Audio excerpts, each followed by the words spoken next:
Hello again. Today I've compiled my journeys through the world of Kenshi, starting as 13 torsos stranded in the middle of the desert, then progressing to acquire prosthetics, get stronger, and ultimately conquer the land and found a new civilization led by torsos with cybernetically enhanced limbs. I did this series a few years ago, but the whole series is now just scattered about the internet in a bunch of random parts, so this video is the complete version, edited and enhanced to suit the taste of modern audiences.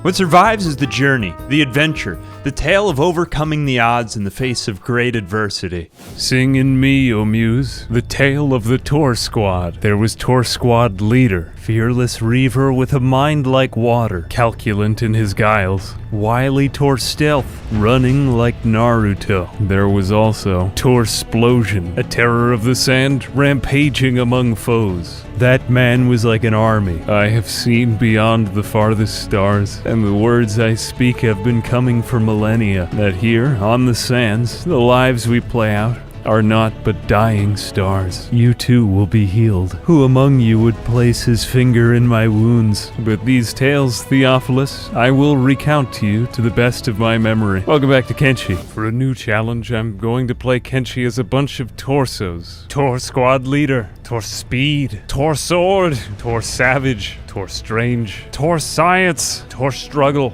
Torstealth, Torsecurity, Torsion, Torsaber, Torsplosion, and Tors heavy weapons. Together, they constitute the Torsquad. Life is full of suffering, and if the Torsquad wants to advance in the world, they'll need to escape slavery. Our journey begins with a walk across the desert, for there is much land to be traversed. Behold the humble example of Torsquad leader, not above, but among his men. Well, as luck would have it, these hivers have food on them and a couple of limbs. I can sell literally everything that I have up till this point. And guess who just made 2,600 cats? And we can use all of that to buy one left leg and several ration packs we'll need. A pleasure doing business with you. We can divide these 2 ration packs among our men and eat them. We'll take turns eating the ration packs. How many people can we get to? Okay, we've used up all of both ration packs. Someone has a leg now. Who would like a leg? We have 1 leg. Who gets this? Is that, all right, Tors Heavy Weapons has got the first leg. We'll need more of those, though. Here goes the Torsquad, making its way and cresting a hill toward civilization. At long last, there in the distance, we spy the city, the great walls of Heft. Not only do we obtain food, but also legs. Yes, more legs. 2 legs. Tors Heavy Weapons is the first to stand. Leading by example, Torsquad leader chooses not to be rewarded with legs, but instead allow one of his men to receive the legs first. The legs are placed onto the ground, and instead Torsplosion will bear these first legs. Thank you, Torsquad leader. Truly you are an example to your men. We have arrived not at a home, but a haven now. And we are safe. For now. Here in the city, we will visit amply the robotics trader, for he holds the keys to our advancement. There we are. Hello, my good man. Don't mind us. And he has nothing. Alright everyone, right back out the door. We have some collecting to do now. We overwhelm the skeleton trader with sandals and hats to buy. Tusks, pants, other things that we don't really need. With most of the Torsquad still unable to walk, we need to divide up. For Torsplosion and Tors Heavy Weapons will probably do a better job than everyone else at collecting here. And we'll send them out. They're probably the only 2 that it's safe to send out, really. So we'll loot with them and have the rest of the squad just travel back and forth in the town to gain athletics experience. Believe it or not, up till this point in our playthrough, many of our squad members have already reached nearly 40 athletics. Once we do find legs, we'll be unstoppable. Until then, we bear some indignities in town, and we can loot all of the bodies outside for supplies. Torsplosion buys an arm, and now, entirely new economic opportunities open before our very eyes. All the while, the remaining members of our squad begin to gather limbs, for they too will be upright again soon. Thus will we spend the first few weeks delivering food to the ones we still need to get limbs for. I can assure you that this is a completely not tedious task, and totally engaging, yeeting copper off the ground and nailing it out. Thus, we spent the next week. First it was Torsplosion, then it was Tors Heavy Weapons, then it was Tor Saber. Fortunately, being difficult to see had its advantages. Unannounced, we entered the bar, and I began to sneak. Here I could safely make my moves. The rest of the Torsquad practiced stealth, and before long, we were instigating. Even if fighting was extremely difficult, we were improving. There, that was enough. Before long, I had a copper mining empire. So what if it took 2 weeks to get all the limbs we needed? Who cares if it was economically infeasible? Opportunities kept appearing day after day in ways that I didn't expect. If anything, I can tell you that this process is similar to watching ants eat an entire apple. But sometimes there are great opportunities, such as when I spotted a skimmer fighting a whole group of hungry bandits and then ran away. Ran the bandits to the city center and then watched as the city guards had their way with them, all the while profiting. I started to make a lot of money. Eventually, I happened upon some sand ninja and took their gear. But over the next weeks, we amassed a collection of tens of legs. At long last, I got it. A downed Garu pack animal. This was my big break. We had done it, and we made out like kings. This was not just good fortune, but an opportunity to start a new life. Weeks of struggling came to an end. We were saved. The day came to leave the city. It was a cause for rejoicing, sure, but also a cause of fear and trepidation. For in the desert, they say, the tempter makes his place of habitation. And so they left the city behind, now making their way out into the world. They were overwhelmed with a sense of loneliness and malaise. What lay in store on their journey to the promised land? And so, like Moses and the Hebrews, they were exiled to the desert sun. Gradually, in our desert crossing, we began to pick up speed. Survival depended completely on avoiding everyone and everything. But that's not to say that the desert crossing wasn't without its rewards. But in our crossing, we kept a good distance from almost everything. Other people? Nope. Walk away. Eventually, we just tagged along with a trader for safety. Disguises would make us indiscernible in foreign lands. We somehow managed to travel through a rock. Just through a rock. We fought a bone dog. Tor Savage was launched and flung in midair, levitating over everyone after the fight. And before long, the Torsquad arrived at its next destination during Exodus. There loomed the great walls of Hang, a bastion of slavers. We crossed the hazardous cliffs and made our way into the city. Now here was another store. Yes, a store. This was good, but mostly not good. With that, we did some laps, and then the wide open expanse of the desert. Hostile and mesmerizing in its size. But these men braved forward.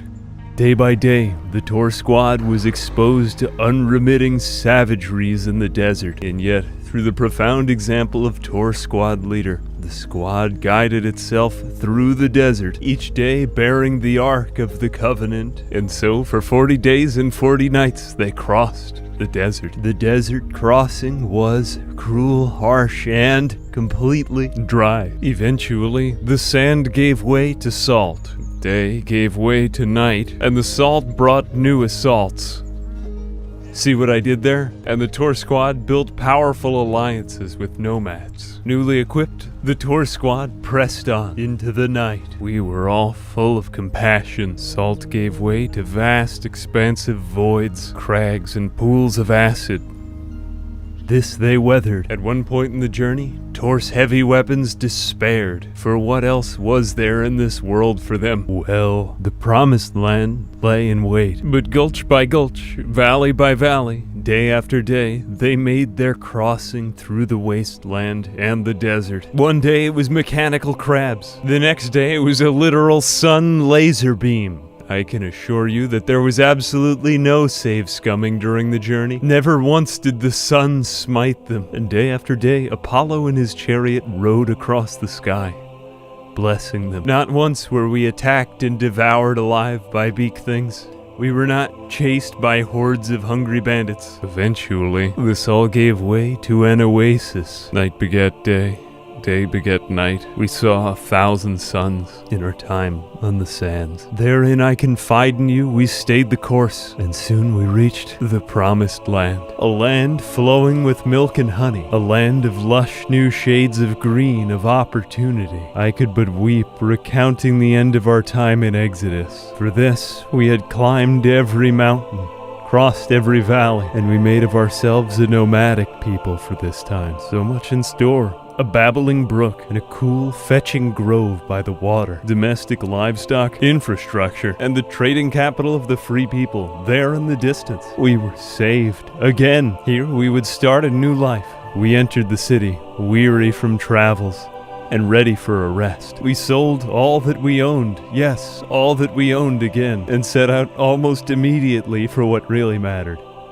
Legs, we needed them. And then so many legs did we acquire, for they had many of them. We put all of our legs on the ground and divided them among us. The first was for Torsquad leader. The next was for Tors science. There were legs for Torsplosion. All things said and done, we raised our speed from 6 to a whopping 8 miles an hour. This may not have been much, but it was enough for now a light jog. We were making progress. This would finally be enough to perform the most basic of tasks, employing my favorite cheese tactic where you anger the animals and run them back into the hub. Since we couldn't afford to do anything else, we merely spent the day sneaking around the town, learning to become more elusive. We snuck out of the town, we snuck back into the town, and eventually we had become ninja masters. This could be exemplified through our Naruto running. Notice Tor Stealth, even though he doesn't have arms, is running like Naruto. In this way, we trained day after day. Despite the fact that Kenshi has so many options, people insist there's really only one way to play this game, folks. That is obviously by always running to stronger allies for help. And so we watched from the rooftops as stronger allies fought for our money and our economic future. This is completely not an exploit and not what anyone ever does in the game. Afterward, we didn't gather the supplies from them and sell them on the black market. The only real positive to having this many men is that they can do everything in one looting run. With these disguises, we would be completely indistinguishable from real dust bandits. Again, we traded, selling our appropriated weapons in exchange for specialist legs. Now finally, after all of this work, we were moving at a whopping 12 miles an hour. In real life, this would be translated to constant 5-minute miles. Yes, and they didn't even look winded, not one bit. Now, we could fight dust bandits and actually win. This became an extremely profitable way of making money. Other faction encounters were also worth, as you can guess, a lot of money. So we survived, picking at what little was left. But it was a start. It was incredibly exciting, invigorating. After all, the secret to winning wars is just having allies stronger than you, fighting enemies weaker than you, and winning every battle. For in the art of war, Lao Tzu highly recommends winning the war before the battle has begun. Like the American credit card industry, it depends upon buying things before you have the money. But it was time to complete one last task. I would need speed, and I had speed. I had a lot of speed. There lay a fortune of beak thing eggs. Let me tell you now, I took as many as I could. Fortunately, beak things are not able to fit through doors, and I barely made it inside. But it was enough to heal. And the hivers actually defended me. They hated the beak things. This was all enough to make a fantastic profit off of the hivers. But they also charged outrageous sums to sleep in a bed. I made a handsome profit. And then I came back for more. I was willing to take it all. Yes, I may have altered the course of hiver civilization, but... oh shit, this one got into a house somehow. Both of them got into the house. Alright, that's enough. There will be peace from now on. I did the last of my business, and then I bid the trader adieu. This is finally enough to get each squad member at least 1 arm and 2 legs. I can't tell you how many hours that took. Probably 12 hours. But now we hold the light of the future, for we are the chosen people, and the next chapter in our journey will bring us far beyond where men of this day go. Sing in me, O Muse, the tale of the Torsquad. There was Torsquad leader, fearless reaver with a mind like water, calculant in his guiles, wily Torstealth, running like Naruto. There was also Torsplosion, a terror of the sand, rampaging among foes. That man was like an army. I have seen beyond the farthest stars, and the words I speak have been coming for millennia, that here, on the sands, the lives we play out are not but dying stars. You too will be healed. Who among you would place his finger in my wounds? But these tales, Theophilus, I will recount to you to the best of my memory. Welcome back to Kenshi. We have come far, driven by captivity. When the Torsquad entered the city, after 7 days of encircling it, they were rejoicing. Having completed their diasporic exodus across the arid desert, we acquired limbs in the imperial city of Heft. These limbs speak tomes. You will be my right arm. Just as you were my right hand, Theophilus, so too were these men to me, for they sojourned at the passing of many sandstorms in the wilderness. Now we start a new life and a new chance, and it behooves us thus to make our humble abode in the rippling winds. So here in the city, by the watchful eye of its inhabitants, we lay down our cornerstone, and we proceed in for supper. Who among you could not but recount the Torsquad's arrival? Verily, I tell you, we made merry therein. They sat down at the table to break bread, and there they gave thanks for what life they were given, and broke the bread. But before that, the harsh demands of real life called them, for who among them had bread to give? For the spirit was willing, but the flesh was weak. We required funds, and we had insufficient funds. And so, it was decided that taxes should be collected, and Torspeed would gather the funds. And so we set out with Torspeed, swiftest of runners, loved by Hermes, keen messenger. The most reliable means of earning money is always legs. Yes, legs, which obviously lead to eggs, and that leads to funds, since we can run at 31 miles an hour. And as a result of all that crawling on the ground, Torspeed now has a whopping 74 athletics. It should be easy to play Roadrunner, and so we venture deep into the swamps. Here we are as fast as a car, and there's a beak thing nest. Sure enough, more eggs. Yep, that's 3 more. Put those in my backpack, and then run away. Run the beak thing directly into the Hiver village, trade away the eggs, and profit, and then keep traveling upstream. And so I became an egg runner. I took my prized rewards, and I made 100,000, 200,000. We took the local wildlife to war, and we profited like it was Wall Street. Don't get me wrong, it takes some looking, but when you do find these nests, there is a heaping profit to be made. Trust me, it's worth the money. Fortunately, beak things are notoriously inaccurate, and beak things also get aggroed to every other thing in the game, and so it behooves us to take as much as possible. All this was enough to finance a journey to my next favorite locale. We crossed valleys, we ran by a babbling brook, we climbed up hard gray faces, we sparred with goats, fearsome goats, and we crossed into that nameless black land. In that valley shone all earthly delights. Our flesh was burned by the rain, but our hearts were heartened, and our cause was justified. In that land we endured more than just physical suffering, and yet suffering purifies, for therein we encountered the puppeteer. This was good news, for now we could acquire what we needed. Let me tell you, now we purchased all we could. At last, we were fast. We were also soaking wet in acid rain that was eating away at our flesh, but we were also being chased by giant skeleton crabs. But now we were much taller, and so we sought out new enterprises. We sought the city of the shinobi. We crossed a plain of pure dust. We crossed through a fertile valley chased by religious zealots. We escaped just beyond the valley of the shadow of death. We had made progress, yes, but we were still weak as hell. We were not welcome in the fertile valley. We were not welcome by their men. We were not welcome in the fog. We were not welcome anywhere. Eventually, our enemies fought one another, and we ran away. The enemy of my enemy is my friend.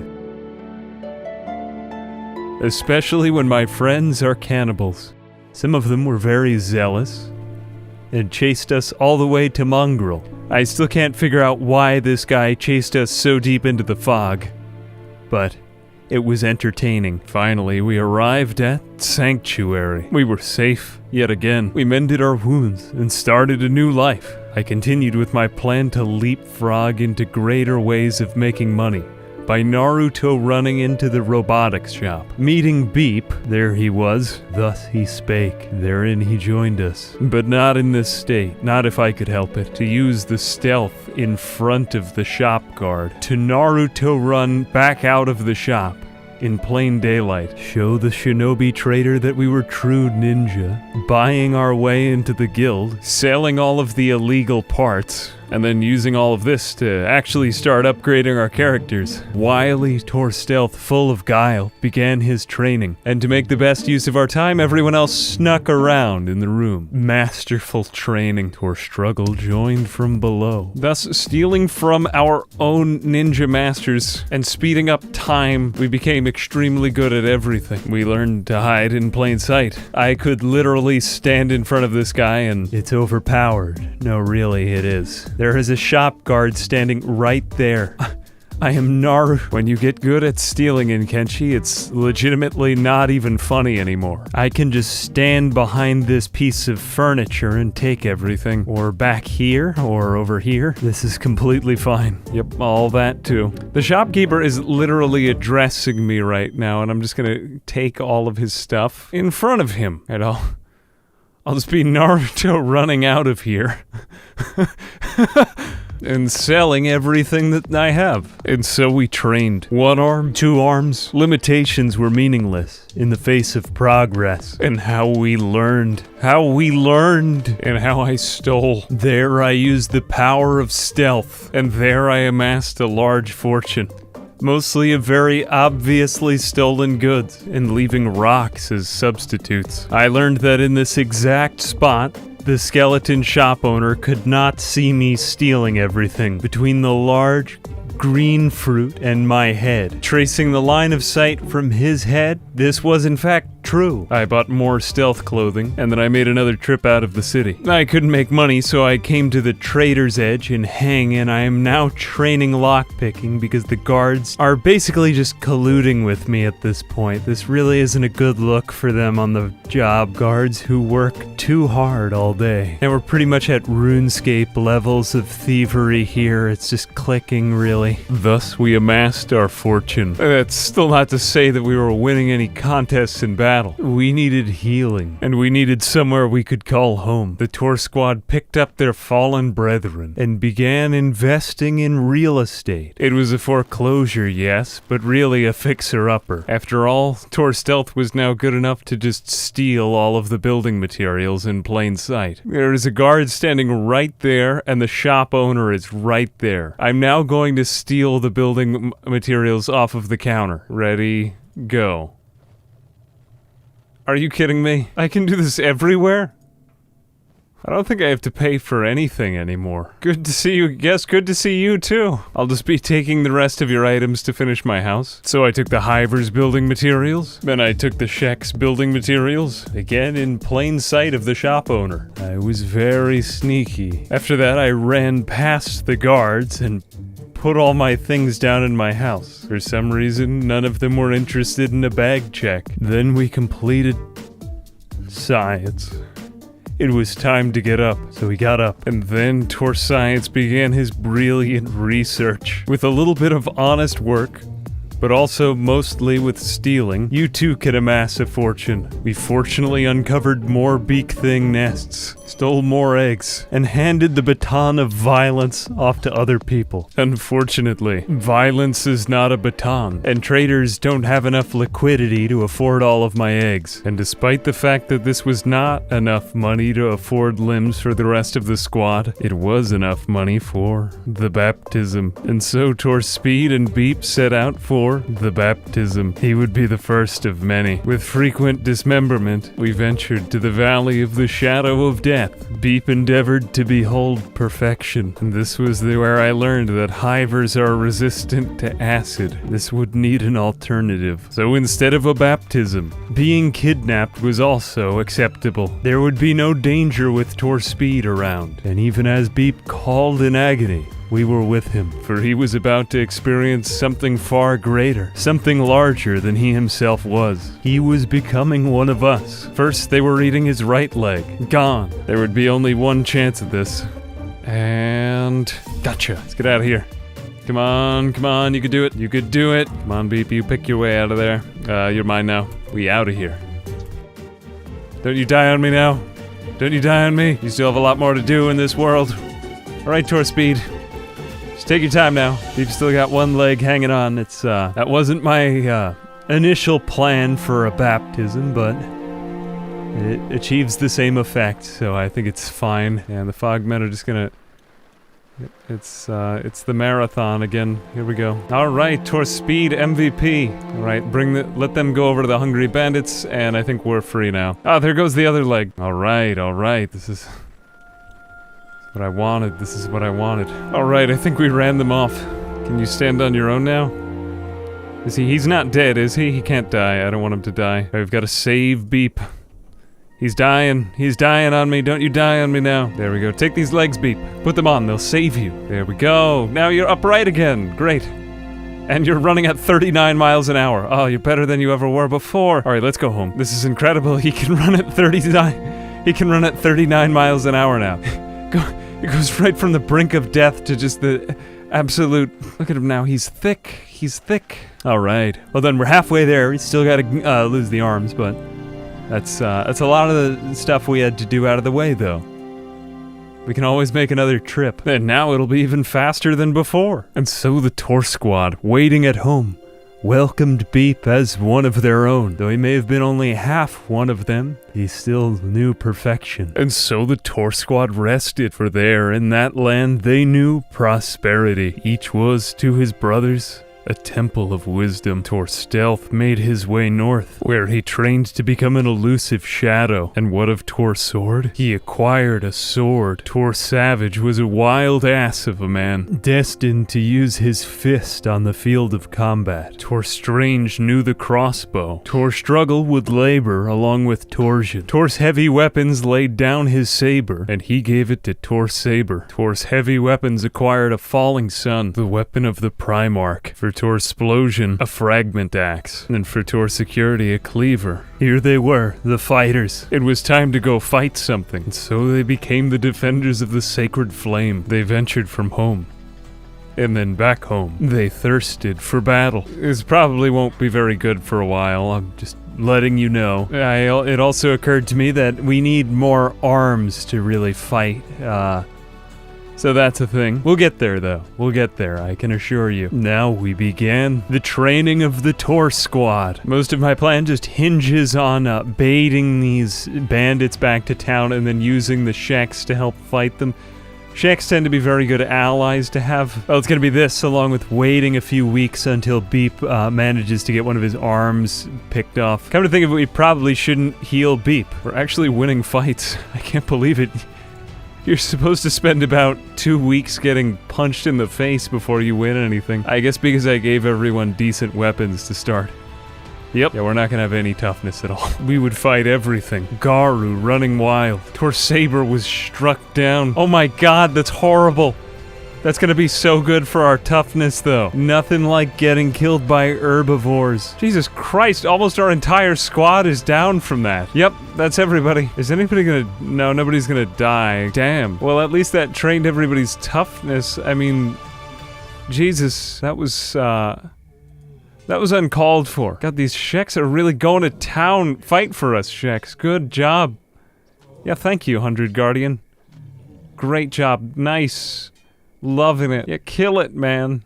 Just leave us all right here, passed out on the ground. Alright, fortunately they can all get each other up. They are good people. Unfortunately, Beep's hand was lodged into his chest. But now with the preparations having been completed, we assembled. For in a land of milk and honey lay our promised land. Here, at the base of the river, truly, every valley shall be exalted now, and every mountain and high place made low. Torsplosion was down by some vile bandits. Dying he lay there, but by the sacrifice and quick thinking of Tor's speed, he was brought back, and for this reason he is with us today. You too shall be healed. Now here we were, fighting for the fertile valley, standing our ground and contending among the strong. But even nature allied with us, for the enmity of goats is earned by the wicked, they say. There our goat allies fought and gave sacrifices for us. Thank you, goats, for your sacrifice is not in vain. There we were.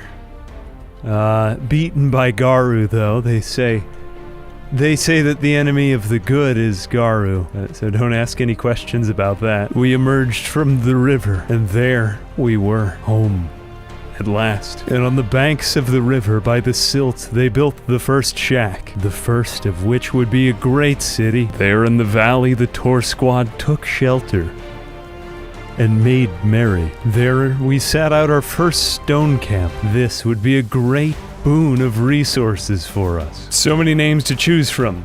Tortuga, Tortopia, Tarantula. I really don't know what to call our outpost, but I can't think of any name that's the best. Jerusalem, Toronto, Toledo. Now we are home in the valley. And one thing's for certain, we are the chosen people. Anyone can be like us, but not everyone is ready to become like us. From here we launch our humble crusade of righteousness, vindicating and becoming victorious. Now that we are in our promised land, none can defeat us, not even this guy. We will not be toyed with by savages. We stand together and we fight, for it is the will of fate that we live on this land. Thus spoke Torsquad leader, and with a wave of the hand they were off to work. With that they poured out libations and gave thanks. For now, they would be in for a fight, nay, a war, and one they could not ignore. Arms in a man, I sing, who driven by fate across the world's face to the banks of the Tor sanctuary, racked with hardships and saddled by woes. When young dawn with her rose-red fingers shone once more, the Torsquad was once again at work. There was Tor Speed, swiftest of runners. Ere the sun-stricken plains rose under the opening eyelids of the morn, he was off. There was Tor Struggle, loyal stone scourer, and Torsion, stone crusher by his side. Wily Tor Stealth, man of many guiles, and at their front, Torsquad leader. They had settled along the banks of the river at Jerusalem. From here they would embark upon their humble crusade up the river. Expelled and exiled, they cast their eyes in rapture. So loyal were Torsquad leader's men that they gave of themselves their entire memory, will, and understanding toward his cause. For this, the Torsquad labored day after day, establishing that city. So justified was the Torsquad in their cause. Thus did they begin to build up their livelihood on the shore. First it came with the refining of raw materials. Sure, it was not without conflict, not without blood spill, but together they endeavored to beat back raiders, wolves knocking at the door. And so they fought on those shores for that land which was rightfully theirs. First, it started with a few small shacks. As they built up on the banks, they knew war, for as they were destined to become a warlike people, so they treaded. Usually, they were victorious. That's not to say that there weren't losses, though. So much blood shed on those shores by Torsquad leader and his men. So much pain was in the founding of Jerusalem. We saved ourselves from lives in captivity and avoided that fate that befalls wicked highwaymen. Though there was pain, in time, we too would learn. Eventually, we were visited by heathens. They tainted the river with their stench.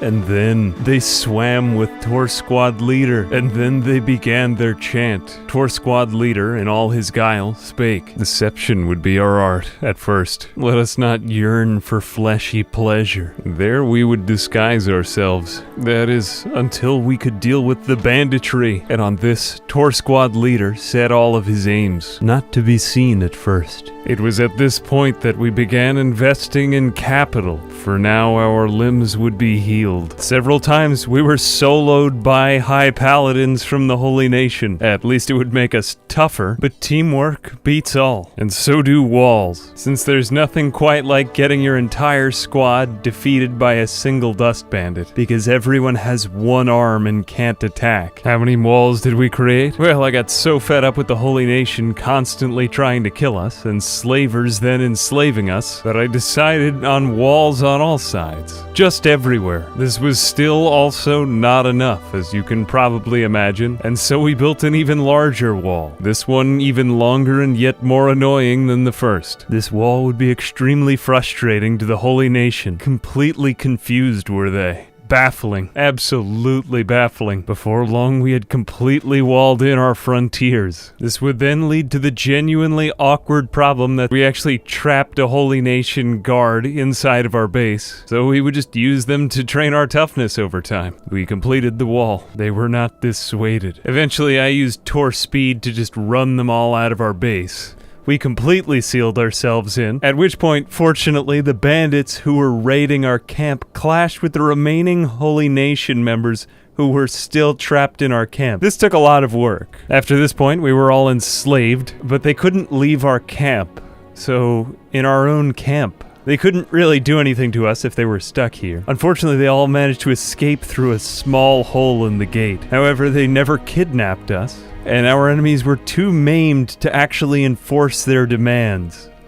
We made the wall even smaller. The hole was too small even for people to get through. Freed ourselves from shackling. I then resuscitated Torsquad leader. He was dying in the water. Fortunately, Torscience was able to have a recovery coma while not drowning underwater. It was a bit of a shit show here, I won't lie. But no one was actually dying, everyone was just unconscious. Eventually, the Holy Nation just began to swim away, and everyone else just traveled down the river because this place was getting really odd. To defend ourselves, we built one last wall. Torsquad leader was a wreck. It was for this that he gave his whole will. And so there on the shore, the radiant beams of Apollo blessed and gave shelter to the Torsquad. For here, they would know prosperity and growth. A new life. They were descended of the Primarch. Now at that time, the shadow known as Torstealth took himself to Torsquad leader and spake thus: "Would that we had more materials, my lord." And it was decided that Torstealth would take himself unto a mission. And so they built up that land, befriending the local wildlife, fighting people, until one day fortune struck, and enemies and friends were all gathered on both sides of our gates, awkwardly. The trade caravan wanted out, the Holy Nation wanted in, and the dust bandits wanted blood. Fortunately, we ran away at that time and abandoned the entire conflict. So fleeing to the other side of the river, we managed to save most of the fighting. I really do love just gaming all of the enemies against each other in this game. It's probably my favorite thing to do. Let's just leave, close the door. Yeah. Okay, this is a fight I think we can win. Just us against one holy servant. Yeah, that's it. Ah, perfection.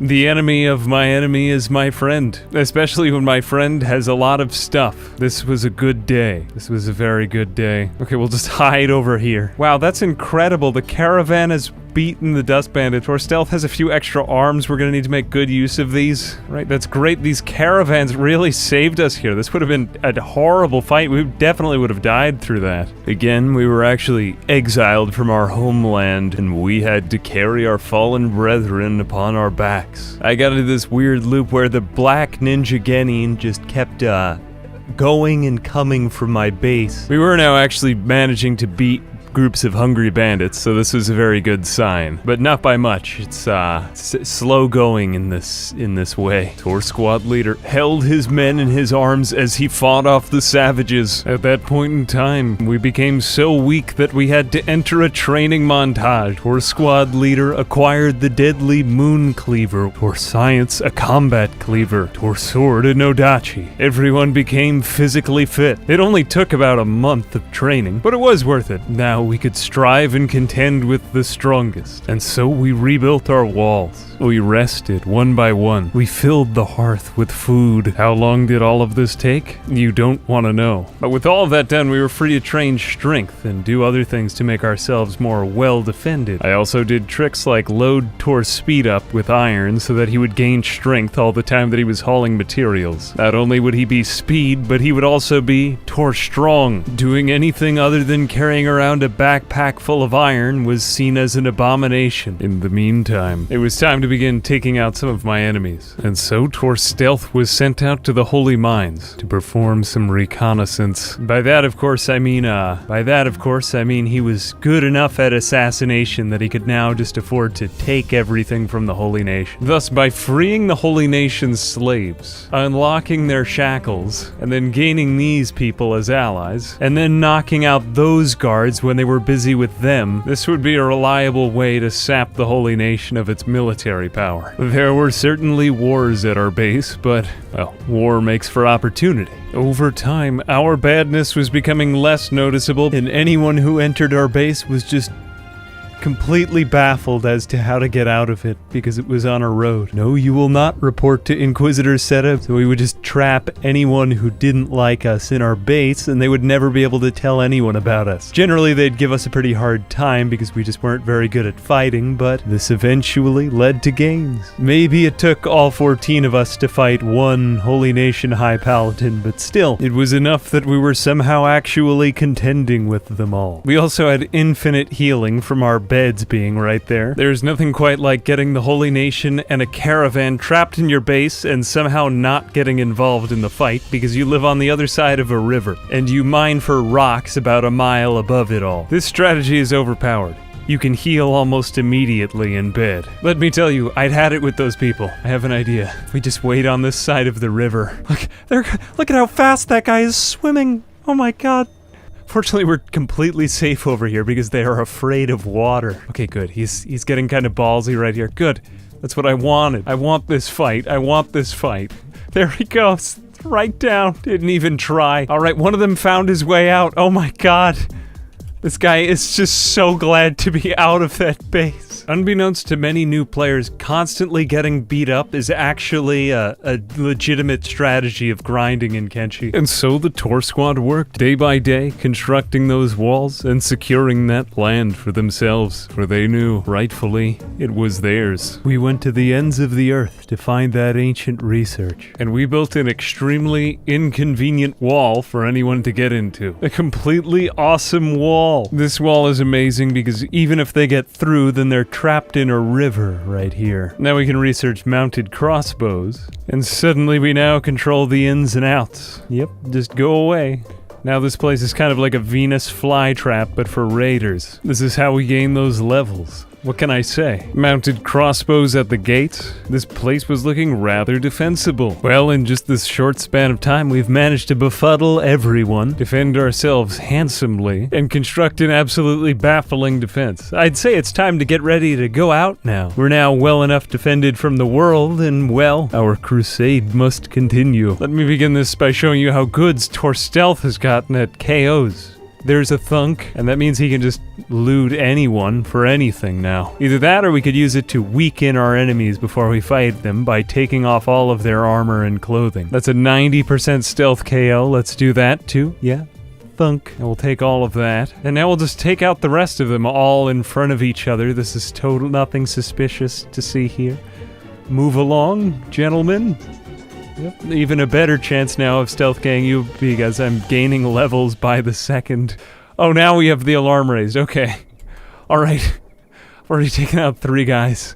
And that puts Tor's stealth at 48 assassination now. Now we'll use this to just stealth KO a few holy sentinels. Whoops, I gotta run. Let's try that again. This one's alone. Yeah, you're mine, man, you're mine. There appears to be a hungry bandit revolt in here. Let's use this opportunity to KO all of the paladins. No one will notice me. Or this guy. Yeah, there we go. Got one, finally. Right, I'll just be taking all of your things and running away. This is how we'll slowly bring down this camp. All right, this guy's 58% chance. That seems pretty decent. All right, got another one. Let's just take away all of his stuff as well. Put everything of yours on the ground. Sure, we could keep using these bandits as a distraction. After all, that's what they do best. And we just knock you out. Put all of this other armor on the ground and all of your things on the ground. Good. Stealth KO this one too. Okay, now we got caught. And now we have to run again. 82%, that seems pretty good. Let's just knock this guy out. Yup, there he goes. Wow, assassination is really overpowered. That's incredible. You could just one-hit everybody. Absolutely amazing. Let's see if we can get the High Overseer. Where is the High Overseer? Great, now we've managed to get all of the Holy Nation people out of their armor. This guy isn't particularly threatening here on this turret because he's just not wearing any clothes. Let's free all of the slaves there. Good, good. Let's free the other ones and just start causing mayhem. Good. Fight for me now instead. Yep, that's your... Good. Get out. And good, all of them are freed. Stealth KO'd the last of them. God, Torstealth is kind of badass. Like, setting all of these people free and basically just causing this camp to go into a riot. I mean, I didn't start it, but I did exacerbate the whole thing. All right, there's the High Overseer. Let's see if we could stealth KO him. And he's... Oh, we got him!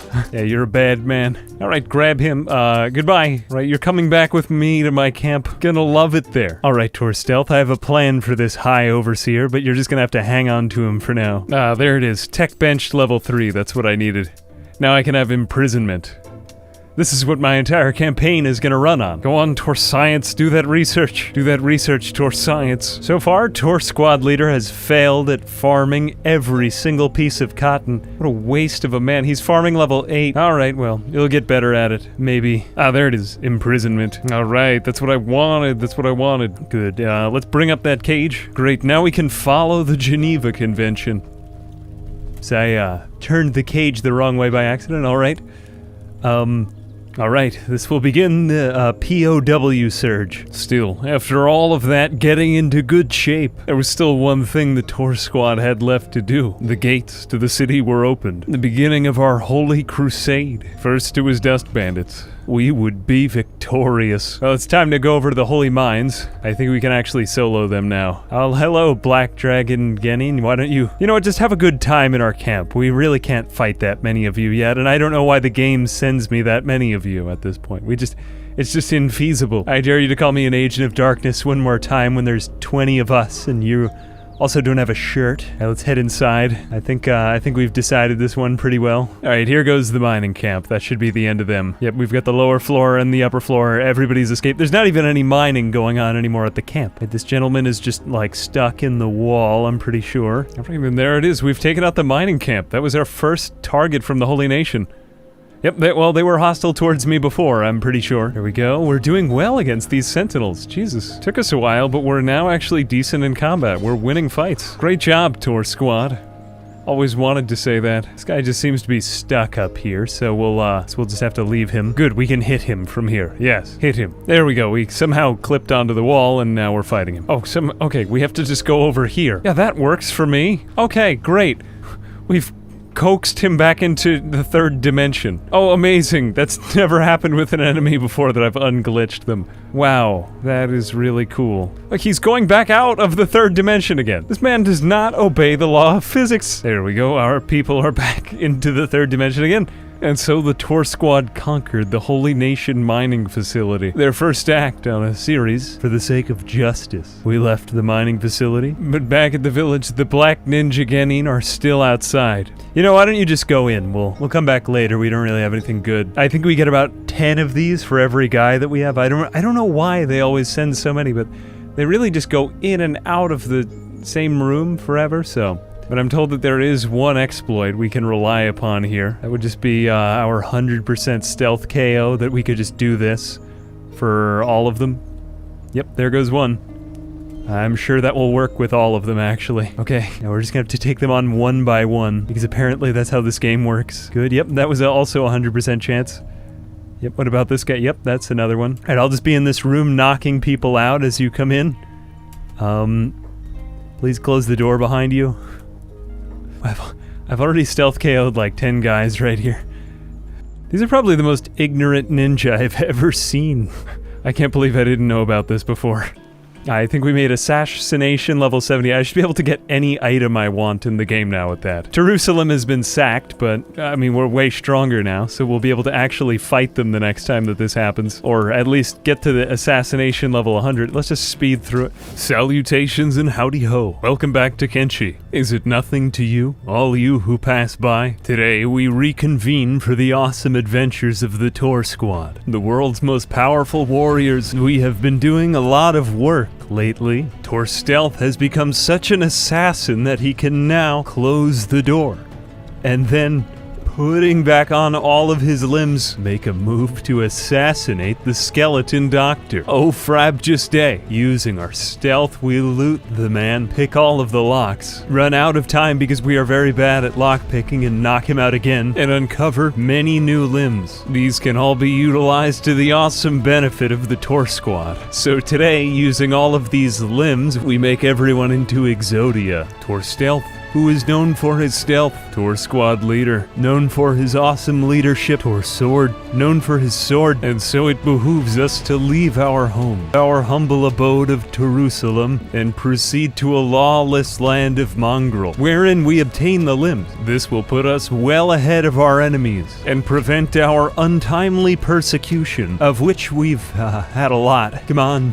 Pick up your brethren. We push each other, and we struggle, but it's all for the sake of the greater good. They may break our arms with their swords, but they will not lay a hand on our torsos. We do not trifle with uncouth savages because we pick up our fallen brethren. We heal one another. Arm in arm, we fight on. That's how we've always done it, after all. We are the chosen people. And so now, reunited, we make our way to the city of thieves, for we have grown stronger, and like Yu-Gi-Oh! From his grandfather, we've now obtained the chosen limbs. If only we could get to the city, because right now, you see, it's still a bit of a shit show. Go, Torspeed, go! Go, Torspeed. Save him. Crap. Oh, this actually should be fairly simple now. Fortunately, Tor Stealth is a great lockpicker. There we go. Great job, Tor Stealth. We'll get you out there in a second. Here comes Tor Speed right now. Great, just escape. Alright, Tor Speed, grab him. Alright, we're out of here. No, don't try to fight, Tor Speed. You're not a fighter. Well done, Torspeed. You will be rewarded in the afterlife. Alright, the gang's all here again. What do you say? Let's go out and celebrate. Great job, Tor Stealth. Oh god, I didn't expect that. Now we have masterwork limbs. This game is amazing. You can just take everything. And that's what I'm gonna do. There we go, lockpicking. If only I'd known that getting limbs were this easy. Oh, here comes a customer right now! Oh, god. Alright, there's some more masterwork limbs just sitting in a chest. Let's just throw all of these on the ground. What do you say? Oh, this is just too good. This is too broken. Oh, we've just made like a pyramid of legs here. That's interesting. That makes way more than enough for the entire Torsquad to get masterwork limbs. This is gonna be the only way to do this, I'll add. Otherwise that would have taken in-game years. Do you think I have that kind of money? Alright, let's just drop all of these specialist and masterwork limbs on the ground and replace all of our shoddy prototype ones with those. And we can sell a lot of these at the trader too. All of that work just by closing the door and then waiting until the skeleton trader is turned around and then KOing him and just spamming that. Every single day he replenishes more expensive robotic supplies for us to steal.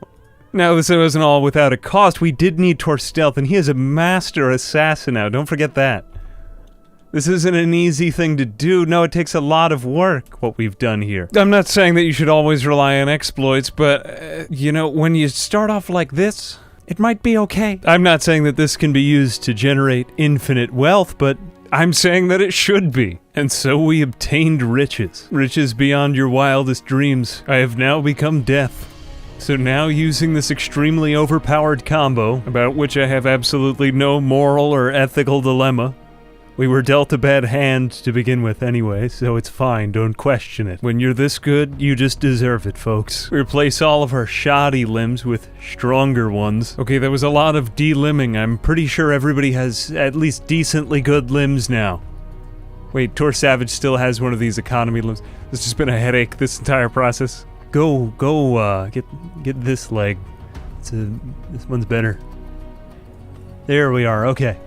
Everybody has specialist and masterwork limbs now. And so while I think we could still do a little bit better, we essentially have 14 Torsolos now. This is gonna be pretty OP. Like, it's only just beginning. I do feel bad for the skeleton trader. Whenever he sees me, he's like, "Welcome back! My greatest customer!" Alright, now I'm going to do what any normal human being would do and just train against fogmen. Yep, this is how we gain our combat XP, folks. Here they come. Good, good. I like these guys. You can always just run back to Mongrel if you get into any real trouble. Alright, well, we're still getting hit, but that's okay. We just have to make sure people don't get separated now. Hold position. Good job, Torsquad. Great job, Torsquad. Fantastic job, Torsquad. Absolutely majestic, Torsquad. Sublime fighting, Torsquad. Oh shit, they kidnapped the— No. You can't just let that happen. Help your man. Help your team out. Help your team. There we go. Hate getting kidnapped. Oh, there they come again. Well, I'd say that the Torsquad is actually a force to be reckoned with now. Of course, sometimes we're getting kidnapped, but that's not as often as we win, so Okay, we've conquered them. Good job, everyone. Good job. And while I don't think that being able to fight fogmen really makes you the strongest people in the world, it's saying something, because they are an enemy that regroups and multiplies. And while this process was tedious, we can now actually outrun the entire holy nation. This is important on the plains. We can outrun anyone. We can outrun them and all of them, and we can pass through the fertile valley where we are not welcome, and we can contend with savages. I see more green than red, don't you? That means we're stronger now. And then we fought the world. But it's all in training. Fortunately, we know the secret entrance into our base, so no one can really take it from us. But ignore that. And we drove them out. For none can defeat the Torsquad at home, much like the University of Clemson. We are unstoppable. Splendid in warfare are we. Look on our weapons, ye mighty, and despair, despair. Dust Boss, despair. Yeah. Well, that's enough of these people. Good job, Beat. Burn the corpses. Should actually slowly make him stronger over time. Hadn't even thought of that. Yep, you're gonna get really strong doing this, Beep. It's so very much like the football team at the University of Clemson. We trained fighting uncouth savages and completing our degrees in liberal arts. I've also decided it's time to remove just basically our entire base from this side of the island. Now that we can fight the Holy Nation, it kills the game's pathfinding, and I can't take it. It's kind of excruciating. I don't like it, so I'm getting rid of it. Enemies are also starting to use our turrets against us more, and that's not good. If you ever build a base in this game, just put it nowhere whatsoever near a road. There we go. Now no one can use all of my machines of war against me. It's humiliating to be shot with your own turrets. Can we take this apart while he's on it? Oh, well, we could trap him on there. That would be kind of cruel. There we go. Oh, that's unfortunate. It's okay, we'll just have Jerusalem on this side of the river. That side didn't matter anyway. In fact, you know what, let's just open up our camp to the world, eh? You know, globalism. Globalism, right? Progress. After all, Jerusalem would be a boundless city. But truth be told, no, now I'm just interested in getting our squad strong enough that they can fight literally anyone or anything that comes. I do want each one of them to be as good as Tor Solo in his prime. We'll get them there, we'll get them there. And we'll do it by carrying around nothing but iron on our backs. Yes, that's right. Iron. Alright, babe, your job is to just find corpses, pick them up, and carry all this iron on your back. That's gonna make you really, really strong over time. I promise. Tor Speed, your job is to just not get hit by anyone. Just don't let anyone touch you. Tor Stealth, your job is just going to be to steal everything. Torsion, you just keep getting that water out of the ground. Tor Savage, you just keep getting more iron for Beep to carry around. Tor Explosion, just keep doing whatever you're doing. You too, Tor Struggle. Oh, this is great. Now I've got all my torsos in all the right places. Tor Stealth and Tor Speed can be in Mongrel, getting the rest of the limbs, while the rest of the squad is at home doing their thing. Thus, for many moons we worked, each Torsquad member performing his specified task.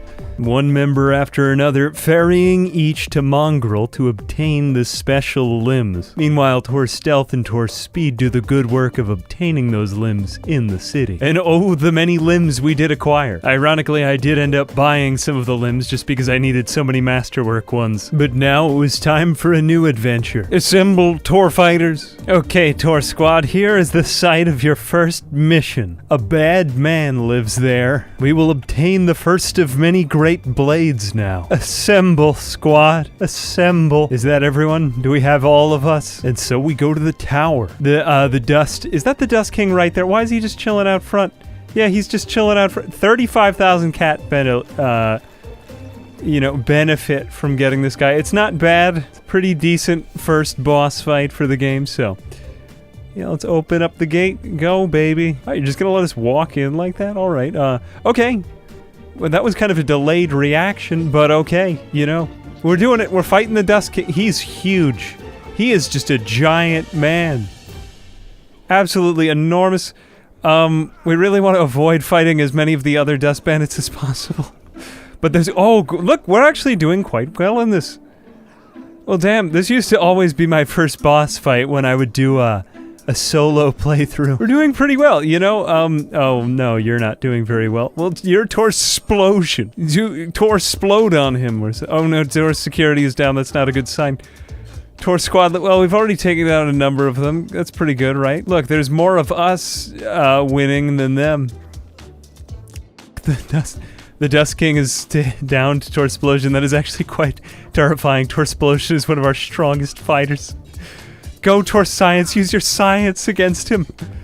Oh god, we really need more men to fight him. Finish up, people. Finish up. Oh no, it can't be only one. Look, he's good. Torsplosion, get a hand in there. Yes, good job, Torsplosion. Never give up.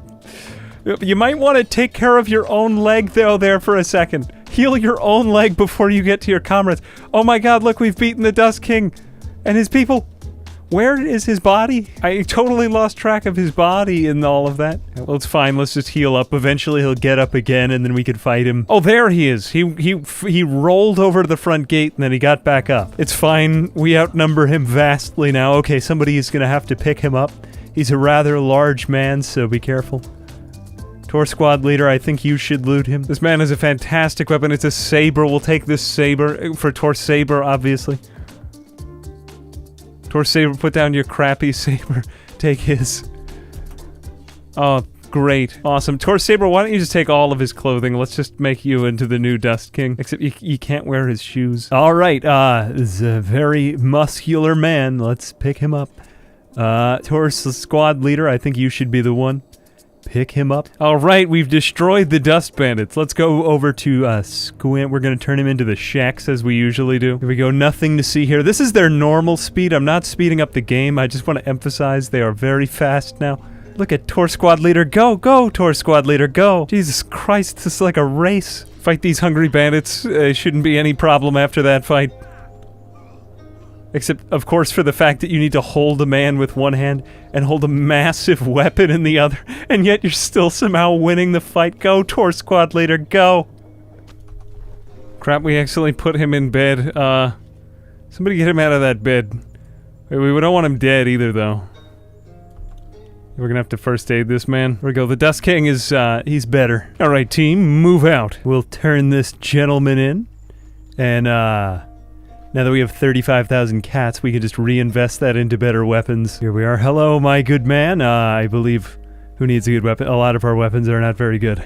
Oh, we can reinvest all of this into getting a better falling sun for Tor's heavy weapons. His current one is quite bad. And for Tor's explosion, this fragment axe actually looks quite dandy, so we'll get him that. Okay, those are the main people I was thinking of. Let's go ahead and leave. I have another boss we need to fight, because we're poor again now that we've bought all of those weapons. But we are stronger. Okay, now we set out for a new adventure. Wouldn't it be great if we just started wearing the clothes of all the bosses that we beat? Like one guy dressed up as Catlon once we're done with them. It'll be a while, though. Okay, fight these people. Go, Torsquad, go. Go, fight. Win. Well done, Torsquad. Well done. You have won. Well, it looks like we've got a Dust Bandit camp. Alright, don't mind if I do. Okay, they're all gone.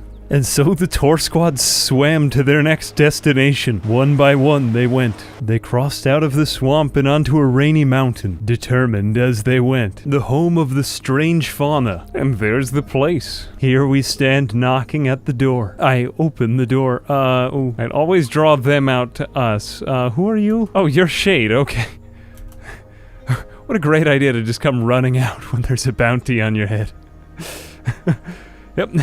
Okay, apparently none of the rest of his team come with him. I'll take it, you know, if your people aren't gonna defend you, I may as well take you out first. If you're that strong. Man, he really is doing it. It's a good thing we got him out first. He must be a very guilty person if he has a bounty on his head. I do love Kenshi. Alright, well, we gotta heal him up, otherwise we don't get the bounty. Give that to Torsword. Give all of his stuff to Torsword. Alright, you know, let's try to fight them. It just wouldn't be... It wouldn't be, this is more gameable than Star Wars Knights of the Old Republic. Look at how ignorant they all are. Those guys are still training even though that we're in here fighting people. Oh, and now the swamp ninjas are hostile to me. Well, that's great. Alright, Torsquad leader, go pick him up. Let's grab Shade. There we go. Ah, well done, Torsquad leader. Nice, nice. Swamp ninjas, check. There we go, that's the last of the swamp ninjas. They're no longer hostile toward us because they are in the afterlife. Alright, squad, let's move out, collect the bounty, and be out of here. They are becoming excessively powerful now. And this is another... Who has him in the hands? Okay, Torsquad leader, you turn him in. That's another bounty for the Torsquad. Look, there's the Dust King. My god, the Dust King looks really disproportionate right here. Look, look, we've got him in jail together. And now we begin the snowball. For we are becoming very powerful, far more powerful than anyone ever imagined. Now it's time to challenge an enemy with whom few dare to cross blades. By that, of course, I mean, Sand Ninja Oni. Here we are! Sand Ninja Oni, come on out! Oh, he's just standing right out front. He's just standing out front like all of the other ones have been. Alright, thank you. Ooh, wow, that is really one-sided. Far more than I would have guessed it would have been. I thought he was the next up boss. Alright, Beep, why don't you carry him? We'll make you like Sand Ninja Oni. Here we are, you look just like him now. Wear this basket on your head. We watch as the sun rises over the land to our newfound money. What will it be next? Probably more money and then eventually some gear. Smashing. Alright, now we just turn in Sand Ninja Oni. That's another 20,000 cats or so. We're actually becoming quite powerful now. I want to get everyone KLR series arms because they're just better in combat. KLR and Industrial Lifter, those are really the best you can do. I mean, we might do one scout leg on each. It's gonna take a while. I've had Tor Stealth over in what is this place called again? Mongrel, just stealing all of these are masterwork limbs, so yeah, I mean, it's gonna be pretty OP. But you gotta wait a while. It's like fishing to wait for these things. I don't really know what to do next. There's a lot. There's a lot going on. We're still not that powerful though. We can take out the low-level bosses, but I bet we still aren't strong enough to take out the higher-level ones. We need to get rid of these traders packs. Let's regroup. Because believe it or not, some of the Torsquad still has these skeleton and economy arms. We can't have that, can we? In fact, I dare say most members of the Torsquad still have these economy arms. We reconvene in Mongrel, and now we are rejoicing, for there are enough limbs for everyone, almost. Hello. The journey of the Torsquad continues today. Our city on the banks has become a small metropolis. A metropolis of violence. Each day as a community, we collectively undertake the lifting of weights. Not only will one of us be strong, we will all get stronger together as a team. I installed this strength training mod. Now everybody in the squad is incredibly strong, you can see. If I just leave them on this for a couple more days, I'm sure they'll be hitting one-shots in no time. Now we swim with great speed. We run with enthusiasm. We farm with dignity. And we sleep between 8 and 10 hours a day to maximize our gains. I am the strongest. We are the strongest. Having begun at the humble site of Jerusalem, we now embark upon our crusades. Well, we're not really strong enough for to fight a city yet, but we can actually win fights against larger groups of enemies now, about which I'm thoroughly enthused. Hungry bandits? No problem for the Torsquad. They can be easily dispatched. A bone dog? Also not a problem for us. What about a Garu and a ninja? Not a problem. Also not a problem. What about a whole tower of ninjas? The Torsquad is like a whole team of Goku and Naruto and other protagonists. We fight the hungry. We also fight the not hungry, establishing greater equitability and violence. This is because we are extremely humble, and we follow the old adage of Teddy Roosevelt, speak softly but carry a big stick. And my god, do we carry large sticks. Now we attack the Tower of Ninja who have been harassing us. The tables are turned, and the harassers are now the harassed, but in a just way, for we do not need to justify our actions. It is self-evident how they are justified completely. Don't ask too many questions. Just watch. Here we find Torsquad leader in a grueling face-off with a ninja, being aided by his loyal ally, Tor Savage. Great job, Tor Savage does well in indoor combat. We weren't made for this, really. Look, we've taken off one of the assailant's arms. Yes, we have neutered the threat. Excellent work, Torsquad. So awesome, Torsquad. A majestic show of your power, Torsquad. We can even fight goats now. Goats, yes, goats. Look at how they fall beneath our blades. We are actually quite strong now. That is very nice. Pretty sure we can sleep in these people's beds too to recover our health. Now this is our tower. We've reclaimed it for the good. We're like the Jedi. Just imposing our moral view of the world on everyone else. Here comes a host of swarthy dust bandits. How disappointed they will be when we meet them under the moon. Die, dust bandits. Well, here it goes. We are actually holding for ourselves in combat. The only problem is just the massive number of ranged enemies, of course. But that's always been an issue in Kenshi. We still manage to win most of them. Even if it's by a little bit, we just have to charge the ranged people.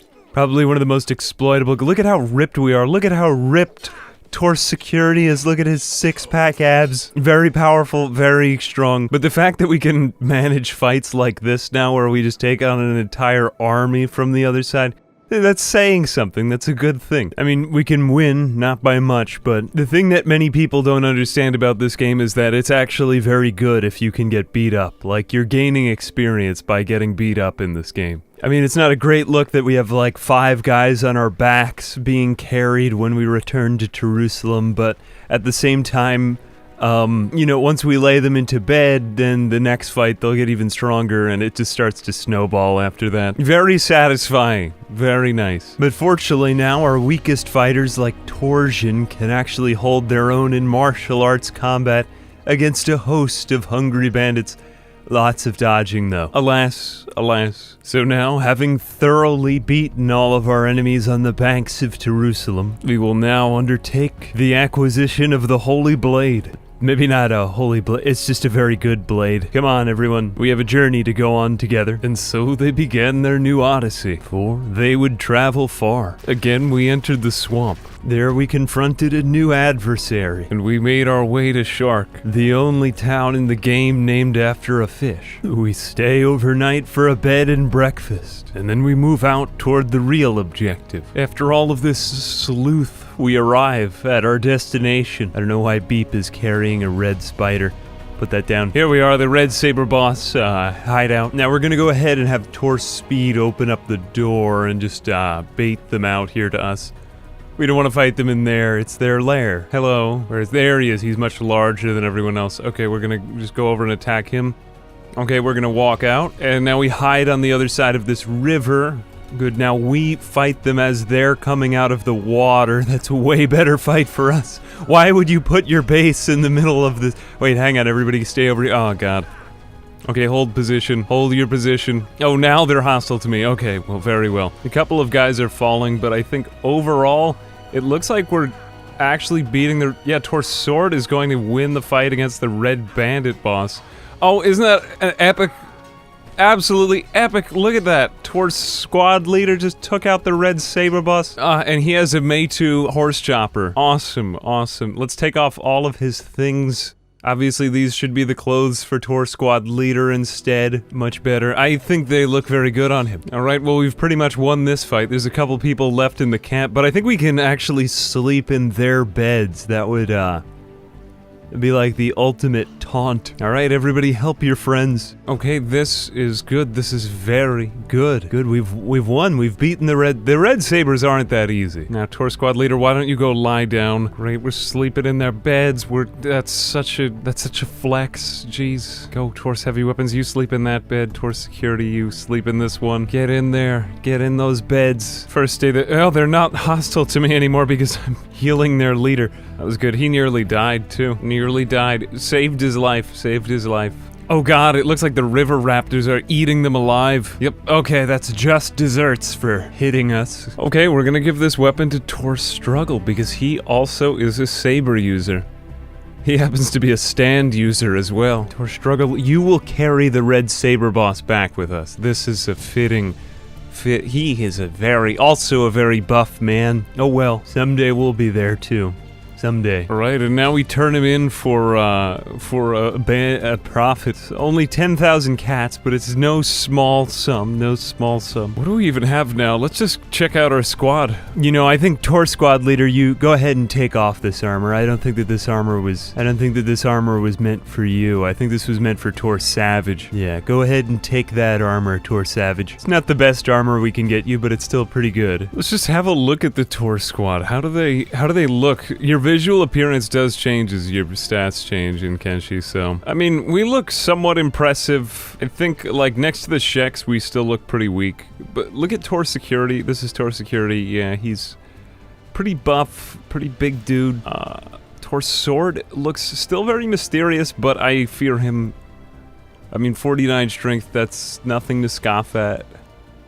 Sometimes it's just their physical build, too, that doesn't, you know. Like, the Bugmaster isn't huge, but he's very, buff and stout, you know what I mean? But now it's time to stop. There is a foe out there that is impious. The Torsquad traveled across the arid wastes, over high hill and under low mountain, glanced only by a few some laser beams through a valley of tropical flora, and all the way over to somewhere I've never actually been before. The Outlands, home to a mysterious cult. Here they are. Moon Guardians. There it is, Cult Village. Now, they don't like anyone, also, so that's a big red flag. We'll see how we do against these people. They're very far out, but they're supposed to be pretty manageable. It looks like it's mostly green, so I think we'll survive this fight. Let's just see how everyone's doing.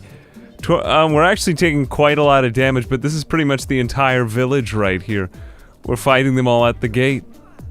Oh, now they're hostile toward us. Well, we've already wiped out, yep, most of their faction there. Now, of course, there were cultists everywhere. Oh, here's the preacher. Oh my god, he's an insect, man. 15,000 cats. I'll take that. Let's see what he's got. Oh, Jesus. He has a Meitu Moon Cleaver. I'll take that. Yeah, that's better than what I have. This is going to be Torsquad leader's weapon, and we'll give him this strange helmet. Go on, Torsquad leader, take that Moon Cleaver. Yes, well done, Torsquad leader. Great job, Torsquad leader. This is actually quite a badass weapon. It's a Meitu hacker. Look at that thing. That's badass. Well, don't forget to nab him. We gotta take this guy up. Okay, we're gonna bring him somewhere. Well, that's the village, I suppose. I don't know what else to do. We could farm their crops. That seems rather sinister. Oh no, don't try to kidnap Tor Strange from us. No one would do that. It's like all of these guys have moon cleavers. This is like the moon because they're the moon cultists. Alright, so now we know where it comes from. Goodbye. We'll be on our way to Black Scratch. Oh, this is amazing. We found an actual bow store. This could be absolutely amazing for us. Old World Bow Mark 1. That's more like it. Okay, now we've got 2 ranged members in our squad. Howdy ho!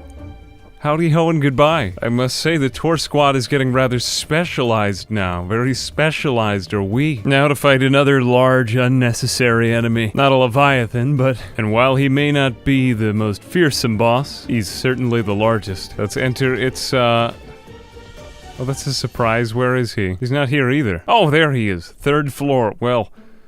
This is gonna be more difficult than I thought. There is that... No, here he is, Gorillo. Just an absolutely large man, total Chad.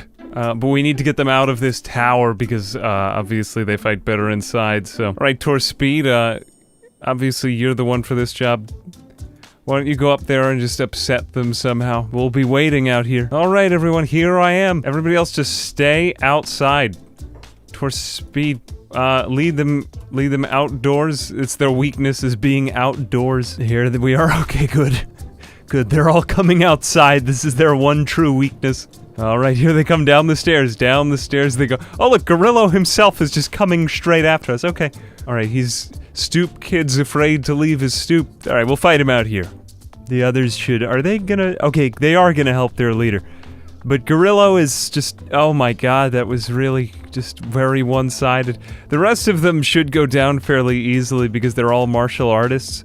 Pretty strong, but they're weak to being outside. That happens to be the weakness of martial arts in Kenshi.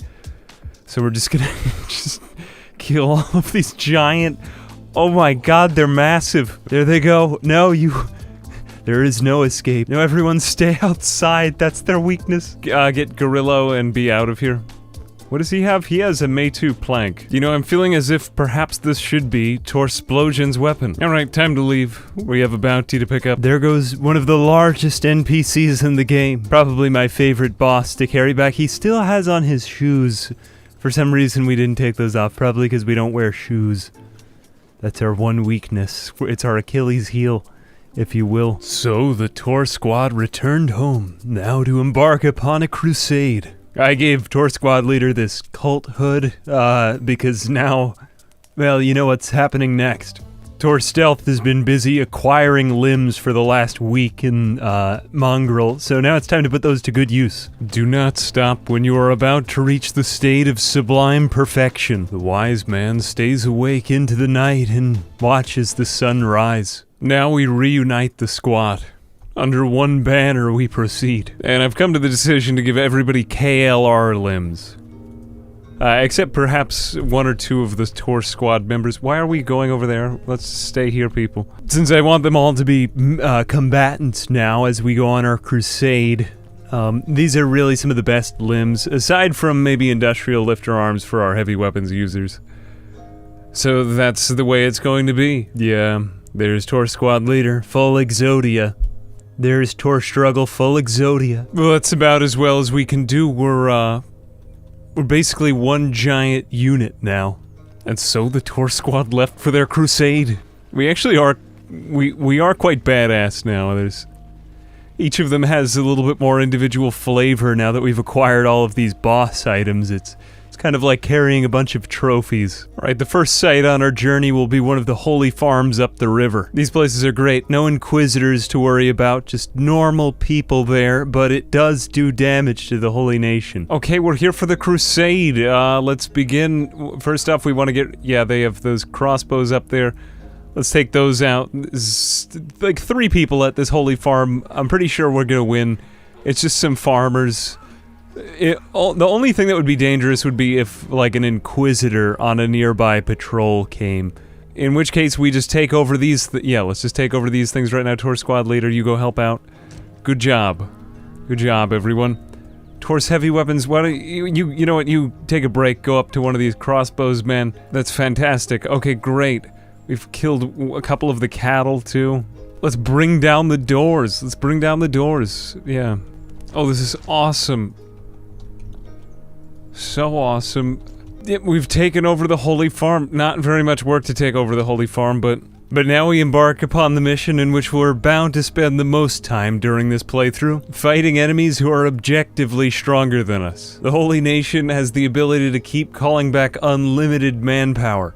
We need to be able to, survive basically infinite waves of men just being poured upon us if we're going to conquer Bad Teeth, so we're going to need to spend a lot of time here in combat, doing some individual training in blocking, things like that, so that they don't all die. And then once we're able to conquer Bad Teeth, we can make it so that, look, Tor Savage is starting to do his kicks.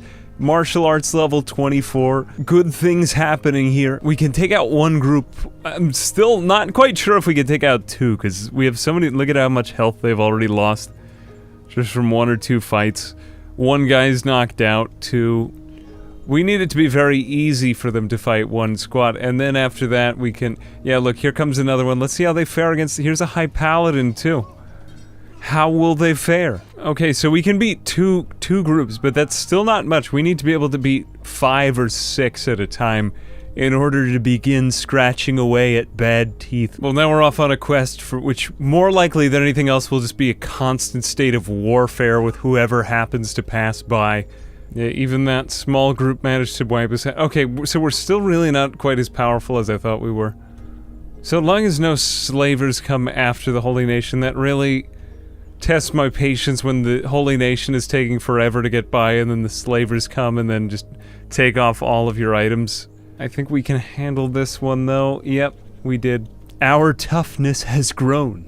I mean, if you look at our bodies, we still really do have room to grow. I think we're gonna need to spend some more time in the gym, working on our physiques if we want to survive these onslaughts from hundreds of Holy Nation members. We need to get, like, Ronnie Coleman levels of ripped. Go, Torsquad, go! Train harder.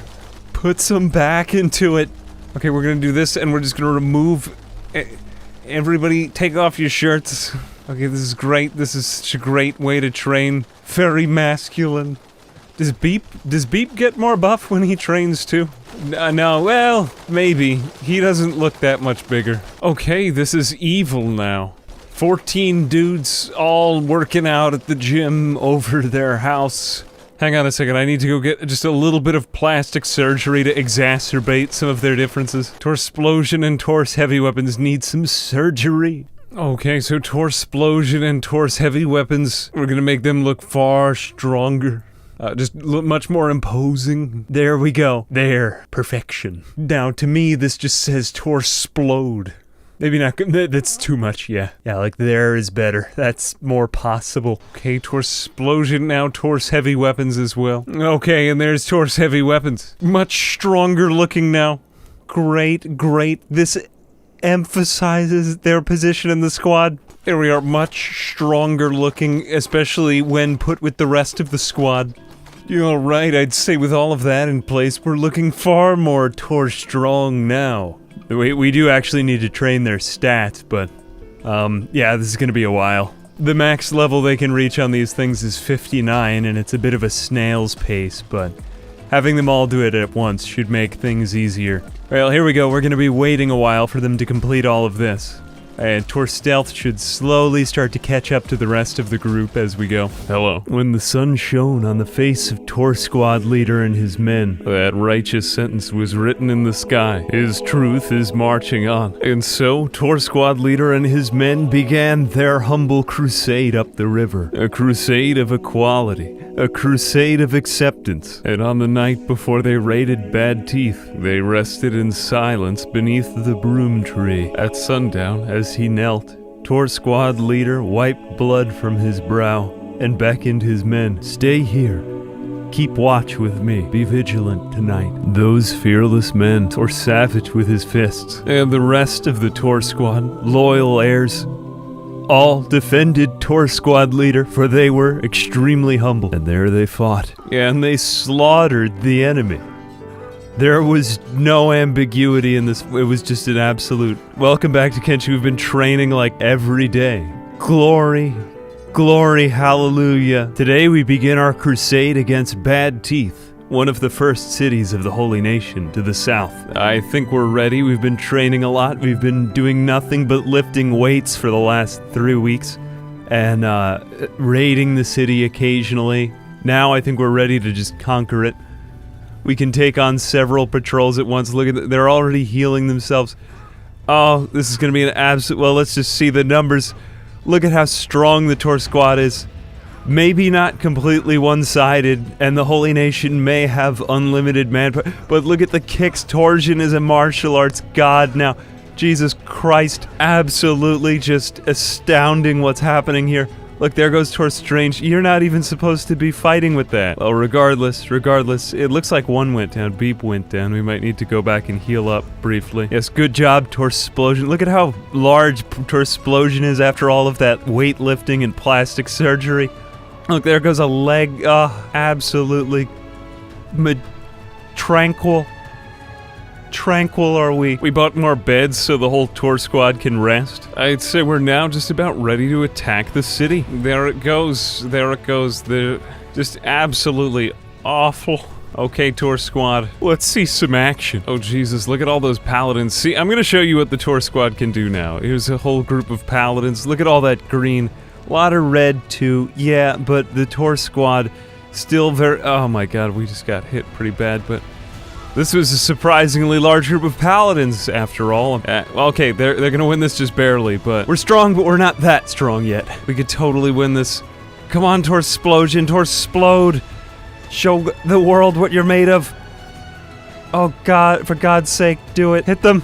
Okay, so maybe we can't beat Inquisitors yet, but still. Look at how good the Torsquad is now. They're making everyone else like them. Okay, here we go. You will become as we are. Here we meet our foes at the city gates. Keep going. Don't stop. All right, Torsquad, show them who's boss. Don't let the crossbows deter you. There are an awful lot of crossbows in this city, aren't there? Oh, there's another gate? I didn't even know that this gate was real. Okay.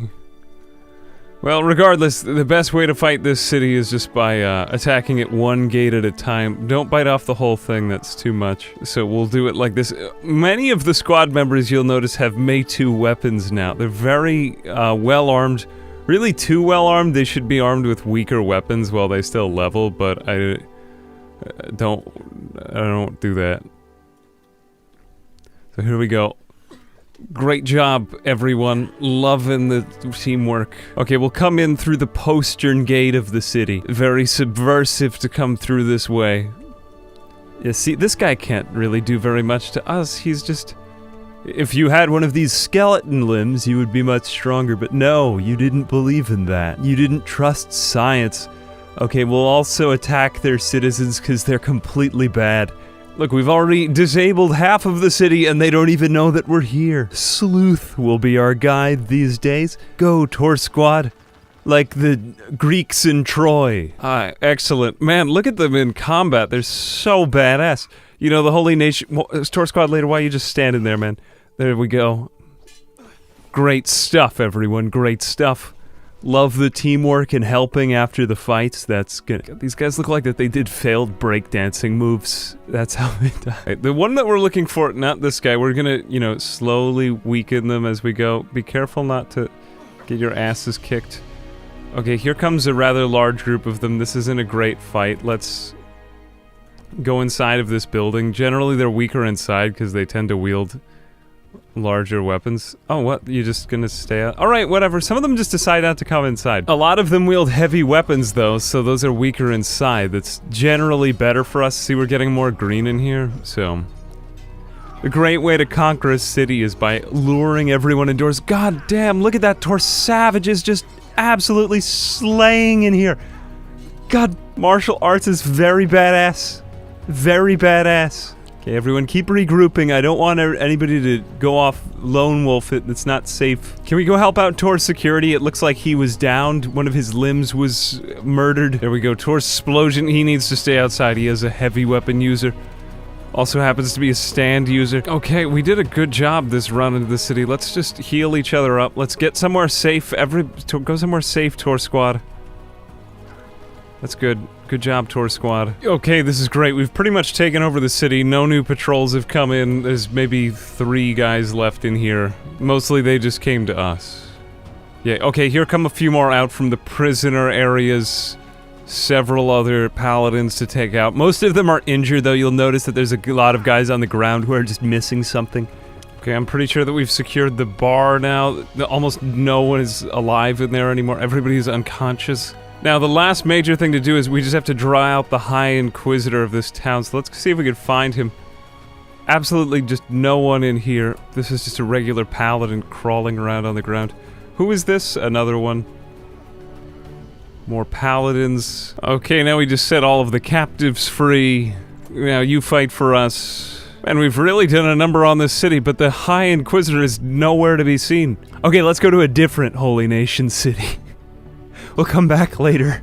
Okay, we've got all of our people in our arms. Let's get out of here. We'll come back later when your Inquisitor is around. Alright, plan B. Let's start at Stack. We'll conquer that city instead. Eventually, we'll circle back around. Okay, everyone, new crusade. Okay, we'll attack Stack instead. Let's just go straight to the Inquisitor this time. Okay, so I stand corrected. We can't take over a city yet because all of the Inquisitors have either just despawned from the cities, or we're far too weak to fight 10 Inquisitors at once yet.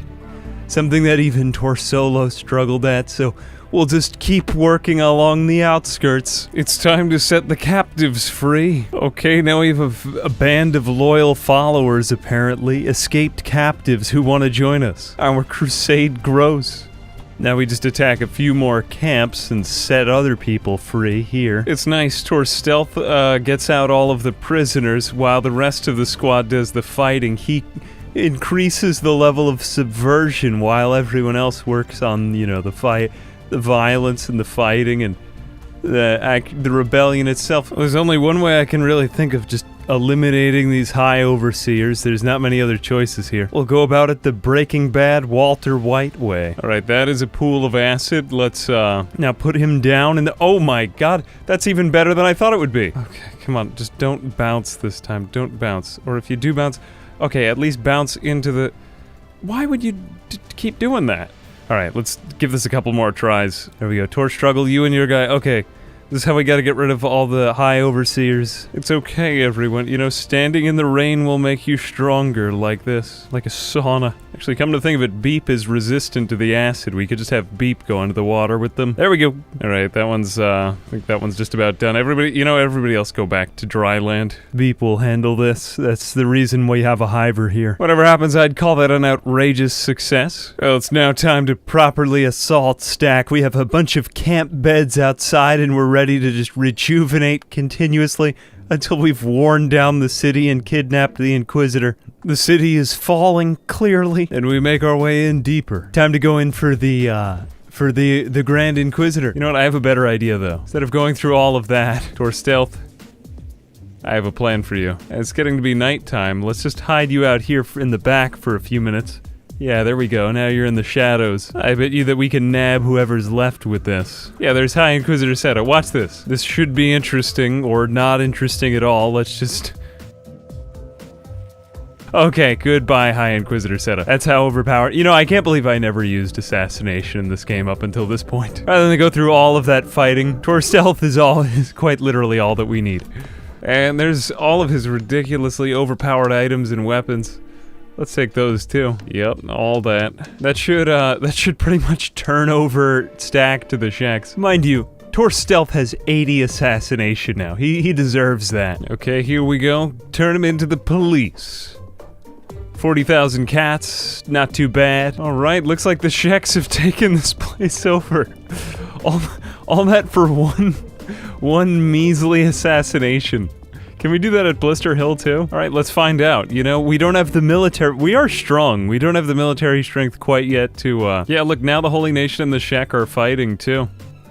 Wow, we've started a new war, or like we've heated up this zone. This could be awesome. Okay, let's just go straight to Blister Hill. I want to see if we could take down Holy Lord with an assassination. And so the Torsquad went down that road.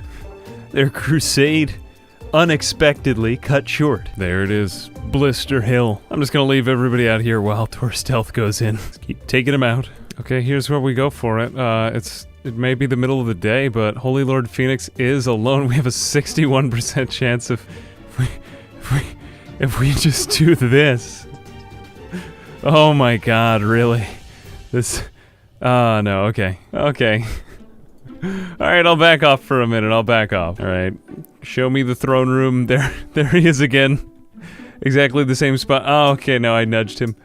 And he's staring in the opposite direction. Let's just try that again. And, oh god, it worked. I can't believe that. I can't believe that. You know how much crap I've gone through with this guy? Alright, well, this is going to be somebody's weapon. Alright, you're mine. Oh, this is stupid. Well, there goes our crusade. You're gonna be Holy Lord Phoenix, baby. Holy Lord Phoenix is gonna be you. Okay, great. Now we got Holy Lord Phoenix dressed up in some other kind of armor. That's incredible. The Lord of probably the most difficult faction to fight in the game, now just kidnapped because no one was guarding him at his throne and he was staring at his throne. But it's okay, you know, that's how they won the Battle of Jericho. It's true story, true story. Tor Stealth, you are officially a unit. This is... no man should have this kind of power. Look at the striations in this guy's musculature. He's one of the toughest NPCs in the game. I don't want you to get that wrong. Has very high stats, and he's guarded by very strong people, so... well, there we go. Okay, the Sheks are like, hey, that's the Holy Lord Phoenix. How'd you do that? Great. We're gonna put him into the... where's the cops? Are you the cops? You must be the cops. Yep, that's Phoenix. Alright, okay, we have your worst of enemies. Why are you just gonna put this guy in jail? Speak to Esta, alright, Shek Kingdom are now our allies, and we're gonna speak to Estada, the stone golem. Let's have a word with him, you know? Torsquad leader. Alright, I'm gonna be smited. Okay, Sheks are now our allies. Blister Hill's probably just gone. We have 160,000 cats. Where's Tor Science? Tor Science is dressed up like Holy Lord Phoenix. Can't get get much better than this. Blister Hill is suddenly destroyed. Oh, wait a minute. I know a guy who can get us hooked up even better. It's gonna take a lot of swimming, but we will get there. And so the Torsquad swam. Where did they go, you ask? Well, there was a very special person for them to meet. There it is, off in the distance. You can see the skeletons making their way to this place under the water. Occasionally they do come up. We'll see them here. Yeah, there's 3 or so of them. Alright, here we are, washed up, ready to trade with the Armor King. One of the best NPCs, really one of the funniest NPCs. Okay, I think Tor Security needs better armor. I don't like his current armor. We'll make him into some sort of samurai. Yeah, that's much better. He's gonna wear the Tor Solo armor, and you'll get this thing as well. There it is, Tor Security looking way more badass now. This man is very rich. Unfortunately, that's enough to completely re-armor our entire squad now. Still, there remains to me one challenge. I wish to show that we can be splendid ninja, even if we don't have ninjutsu or genjutsu. So from now on, or at least for a while, the Torsquad will only train in stealth. This will be all that we do. We're also going to, as much as possible, fight unarmed so that we can all...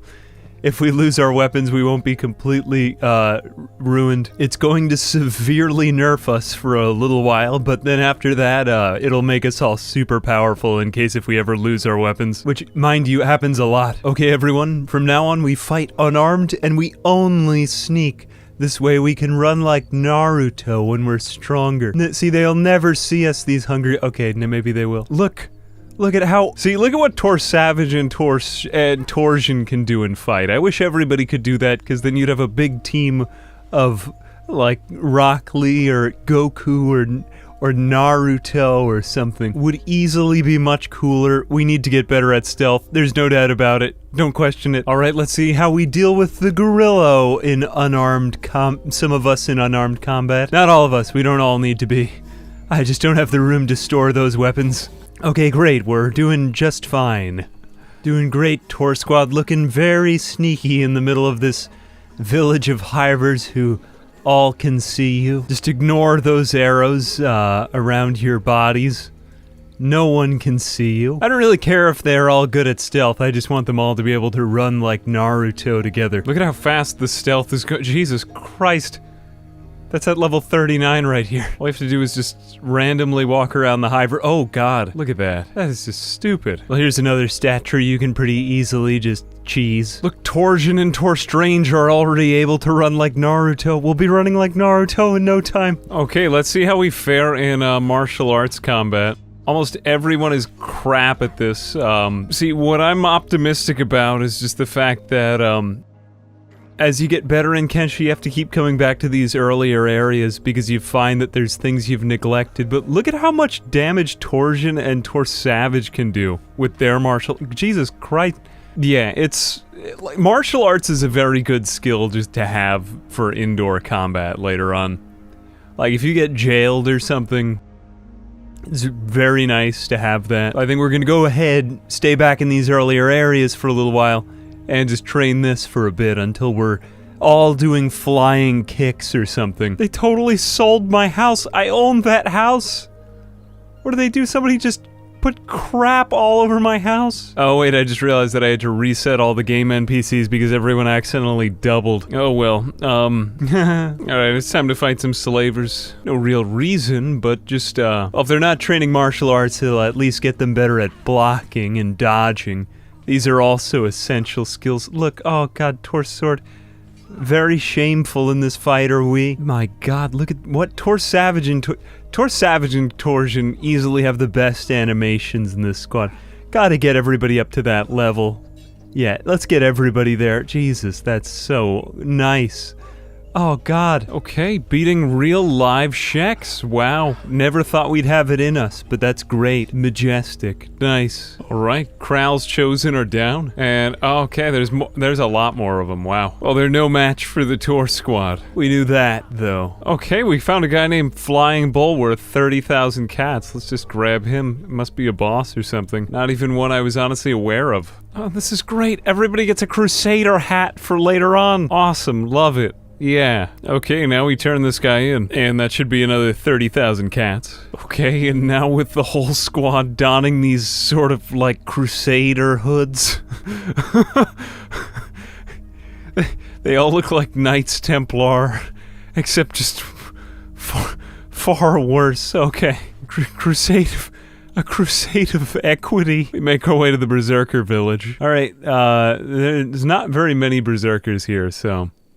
I think this guy just kind of sits in his house when you come there, too. Yeah, this is the Berserker guy. There he is, Ghost of the Berserkers. 10,000 cats, he's been causing trouble out here.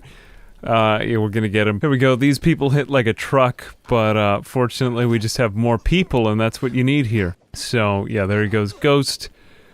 Not such a problem, kind of lazy. He just seems to be sitting at his house. I don't know why they had a problem with him. His groups were kind of a nuisance, though. Well, that just about brings our adventure to an end for today. Oh, crap. Whoops, this guy was wanted by the Holy Nation. Never mind, yeah, you could go. Not really too many, oh god. We'll see what happens to him. I'm gonna run right now. Doesn't matter, I think we're in pretty good with the Shek Kingdom. We'll leave it there. We clearly are on the same team now. And I'd say we've improved a lot. We can almost fight an entire nation now. Still a ways to go, but we can get through subversion and sleuth for now. What next? Hello. I am like a great grasshopper, leaping and chirping. Welcome back to Kenshi. Today we train the entire Torsquad to become martial artists. My ancestors practiced martial arts, and so by cultivating the practice, we perpetuate our line of fighters, for we are the most chosen. Today we train the Torsquad in natural fighting techniques, even if that means removing our limbs and adding new limitations. The crusade continues, and today we subvert the last of the Holy Nation. We've made our way up the river Bad Teeth, Stack, Blister Hill, and now Akron's shield seems to be their last holdout, where there's still an Inquisitor. Our squad is getting better in martial arts, and a few of us can even perform the flying knee strike now. Our dreaded techniques know no end. We engage them. Yeah, basically it looks like something out of Kung Fu Panda, except everyone's missing their limbs. Yeah, look at all the kicks these guys are getting, Jesus. Oh, stay away from the robot spiders, though. Oh my gosh, they took off that guy's arm. Look, even Torsplosion can do kicks now. Oh, there it is. There it is, the flying knee strike. Torsion just did one. Now, these moves are extremely deadly and can sometimes take off, well, they could end lives in one kick. That's how deadly they are in martial arts. When you get good at it, it's stronger than a sword. We'll keep engaging the enemy one by one. Now, as you can see, obviously we're doing horrible things to them, but this will be the last of our training. For today, we will take their last Inquisitor and end the Holy Nation. Oh my god, look how high that went flying up into the air. It still hasn't come down yet. There it is. Sometimes we fall. Why do we fall? So that we can learn to pick ourselves back up. Why have we lost all of our limbs? So that we can learn to put them back on. Now, my favorite thing about martial arts is that even if we do get put into jail, they still can't take our items for some reason. So we can pretty much just stay and hang out in this camp until it's ours. No matter the beating we take. Ultimately, it will just make us stronger. Oh my god, look, he got another flying knee strike. Go, Tor Savage, go, he's one of our most skilled fighters. Now, it'll take a while, but we'll remove them from this tainted land. Just refuse to stay imprisoned until eventually they have to give up. Look how much more maimed they are. Oh my god. These guys do not give up. Look, this guy's trying to put me in prison while this guy is lockpicking his way out of prison. Slowly, we're just whittling away at their defenses. Eventually, we'll get it. Yep, okay, we've already escaped from prison 2 or 3 times. I mean, the Holy Nation is not doing too good here. They're just, what is... This guy has really lost a lot. And he should be right in here, the Inquisitor. Is this the Inquisitor? Yes, High Inquisitor Valtina. Yeah, High Inquisitor Valtina. Okay, get out of here. I have another idea. Boop. Ah, God. So, ignore all of that. Here we go. If I just stay out of the light. Ah, crap. Okay, he can't see me. Yep, can't see me. Boop. I love this game. I miss when games used to be made like this. I have the Inquisitor. Alright, let's get the hell out of here. Alright, the Torsquad is back together, we're at a decent speed. I know many of us are down, but we'll just have to manage. Okay, we have to get out of here now. Back to the shacks. Time to leave. Never again. I can't believe we did that without any healing beds. I think all we have left to do is just take this guy's sword and medicine. Yeah, that's pretty much fine. Oh my god, this is an enigma. I really want to show you what it looks like when these guys confront such a large band of hungry bandits. It's really mesmerizing what they're able to do in, oh my god, look at all those 94s they just hit. Yeah, a couple of our guys are falling, but still. Can you believe that? It's insane. It's over 9,000. Okay, here we go. We're gonna turn in the last of the Holy Nation officials. Oh look, now we've got strayed paladins, so the Holy Nation is broken up. Our crusade worked. Now we just turn him over. One of the sheks wants to speak to Beep. Oh, this is Estada! Okay, so now we have Beep. Right, Beep will approach Estada the stone golem. I wonder what she wants. Beep, you did what I could not. The Phoenix Mud is finally defeated by your sword. He's really the true protagonist, I suppose.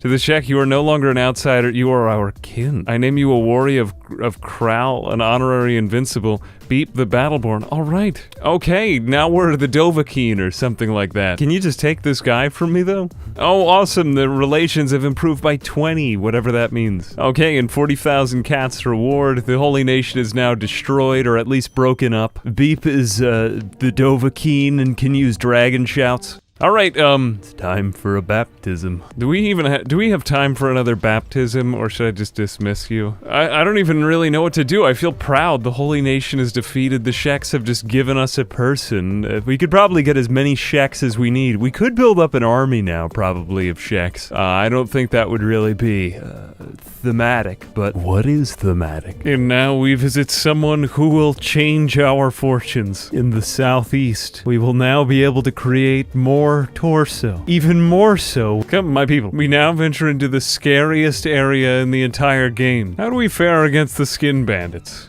And all of the completely normal people among them. Okay, that's a fair amount of green to start off. Also a fair amount of red, but these are some of the tougher enemies in the game. Wouldn't be surprised if we took a beating here, but still, you know, we should be able to hold our own. We have a whole squad of super powerful torsos. One is down, but how do we fare against the band? You know, we did pretty well. We've knocked out most of them. Okay, let's remove their circuitry. Yeah, this is bad. Okay, one group down. We've removed their CPUs and now they are no more. I have an idea. Ready, set. Okay, this is perfect. This is all that we need from him. You know, Savant, you just stay here. Right now in this playthrough, I have no real problems with you. You just stay here. I have everything that I need. This will be the basis of our new faction, and it will allow us to begin the baptism. We learned the technology, and now we are ready to begin. Don't worry, it's completely fine. It's all part of our crusade of equality. Everyone gets the same. Here we go. Okay. Oh, this is horrible. I mean, it's fine. They must become as we are. Alright, let's test it out. Okay, the Torsquad has grown by 1. Ooh, phew. Fortunately now, it just takes a lot less time, so... Oh, god, that one was the wrong arm. Alright, we're gonna need to fix that. Alright, we all knew that the Torsquad would continue to grow. Here it is. Welcome aboard. Beep 2 shall become completely Cyber Beep. Something like that. There we go. Alright, welcome to the Torsquad, Beep. Now we recruit torsos from every nation. Logan. Go to our faction. Ethel. Yes. You too will go to you will make your pilgrimage to Jerusalem. What other horrible things can we do? Off to Squin. Kang will be. Oh, we can't name him. I was gonna name him the Torminator. Oh, we still have so many other people to recruit. Okay, you make your way back there too. Alright. Fumin, you'll be Tortuga. I can't find Rain the Giant. Oh, Ruka. This one's easy. Alright, everyone will be in Jerusalem. If they make it back, that is. Okay, Hot Longs as well. You know, you just stay Hot Lungs. I like that name. And now the new Torsquad was rejoicing. Okay, now the Torsquad has grown. Well, we still aren't yet Tor, but we're a squad. We now need to become the... We now need to put the Tor in squad. And howdy ho, they've become as we are. You know, we gotta get them up to speed. Like we did with Seto. She thick. Logan's already up and at him, so is Tortuga. The training continued. Many members of the Torsquad carrying their new-found brethren upon their backs while they trained to teach them the ways. Seto testing her new limbs, and Torsquad leader leading his people at the center. I've got a new problem now, though. What am I gonna do with the 5 of them? We have to go off and have more adventures, you know? I'm gonna need some alternatives. New plan, we're carrying them around with us until we get everyone limbs. Alright, we can get Logan up, but we can't get him any arms, so it's gonna be a little while. Okay, everybody. Come on, Logan. We're gonna go visit all the people I hate. Look at this. Look at this scene. What questions would you ask if you saw these people? You know, this isn't the kind of thing you see every day. Alright, let's just speed up time and get over with this legitimately awkward run. Okay, first we're visiting Boss Simeon. He's bad. Anyone who disagrees with this is excommunicated and bad. Watch out though, Tors Logan is falling behind. But I'm so happy for Tors Logan and Seto. They're really improving athletically. This is going to be a major improvement for them. Look, we're already outrunning other people. That's good. So good. Now, that being said, I know that there are worse people than Boss Simeon, but right now we just don't have that many options. I can't fight those people yet. Bear with me. We'll get to them. You wait, but he's bad. Here it is. Boss Simeon. Bad man. Bad man. Well, first we have to fight these people out here. Yeah, they're much lower level than us now. This shouldn't be a problem. Look, we've mastered everything. We've mastered everything. Logan, go get some clothes. Knock yourself out, son. Get it. Whatever you need. Take it. I hate this guy. We're coming in. We're coming in. Yeah, you never liked anybody. Look, oh god, that's such great damage. Let's go inside and do that damage. In the night. In the night. Now, where is he? Which one is he? There he is. Mean old man. The ultimate flex. To be beaten by people who are carrying other people. Look, Tor Savage, taking out that basket-headed man. Yeah. Alright, even Seto got in a couple of punches. Yeah, this faction isn't very strong.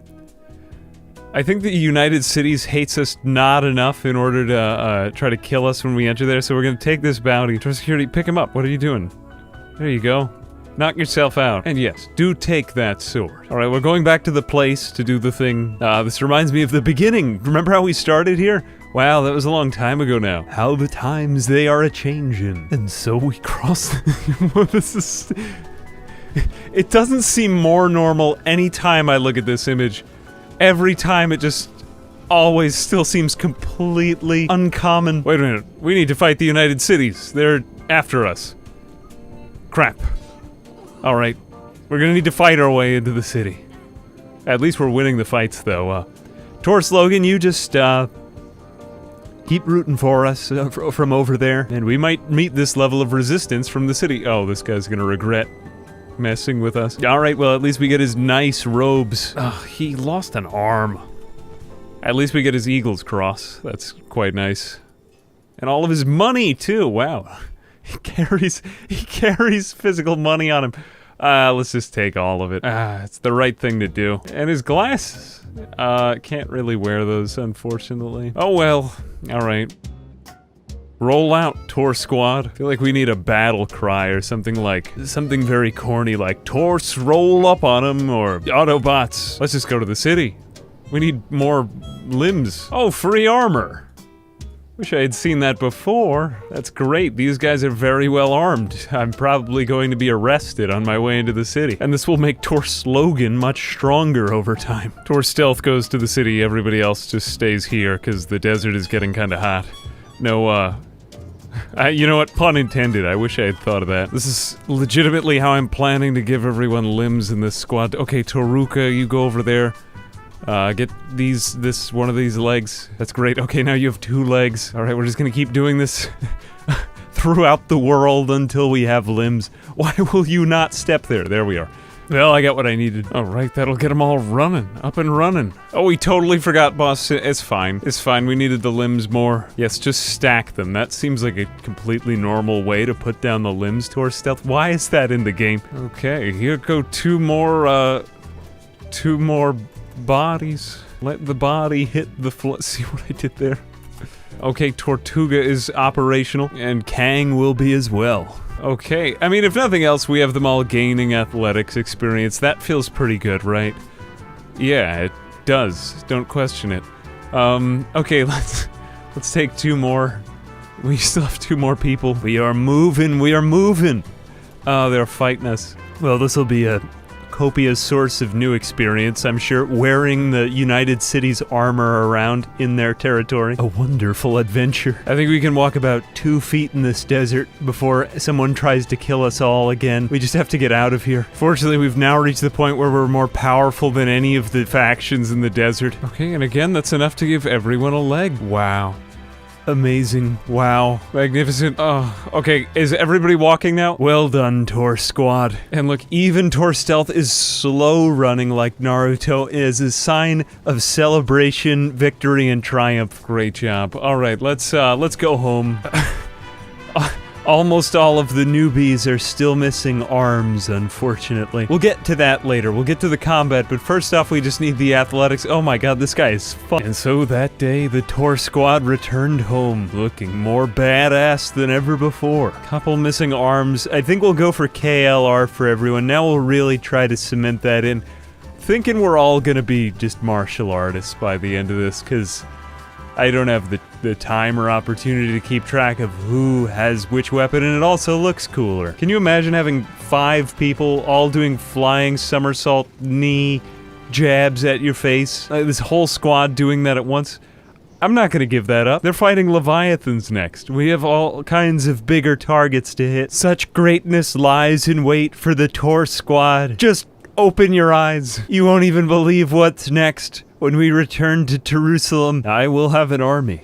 One way or another. I have never no, I'm not gonna say I'm not gonna conquer the world. We're gonna do something significant though. Something that people will remember. We've already completed our crusade that also wasn't a crusade, but just a series of assassinations up the holy river. Now it is cleansed. I'm looking for another target. Might fight a really large animal or something. What lies in store? Hello. I sing the tale of the Torsquad, proud sons of the fatherland. When first they set out on the shores of Jerusalem, they were in exile. A diasporic nation beaten back by fate to suffer the indignities that befall men born of a harsher time. Men were stronger then. There was Torsplosion, the fiery heart of his company. That man was like a mad bull, rampaging wildly into the fray. There came a time when, driven by fate in all her folly, those boundless agonies they had suffered, Torsquad leader took himself to his men. Seeing their humble faces, he was overcome with a sense of propriety and profound duty. That God-fearing man made of his company a splendid host.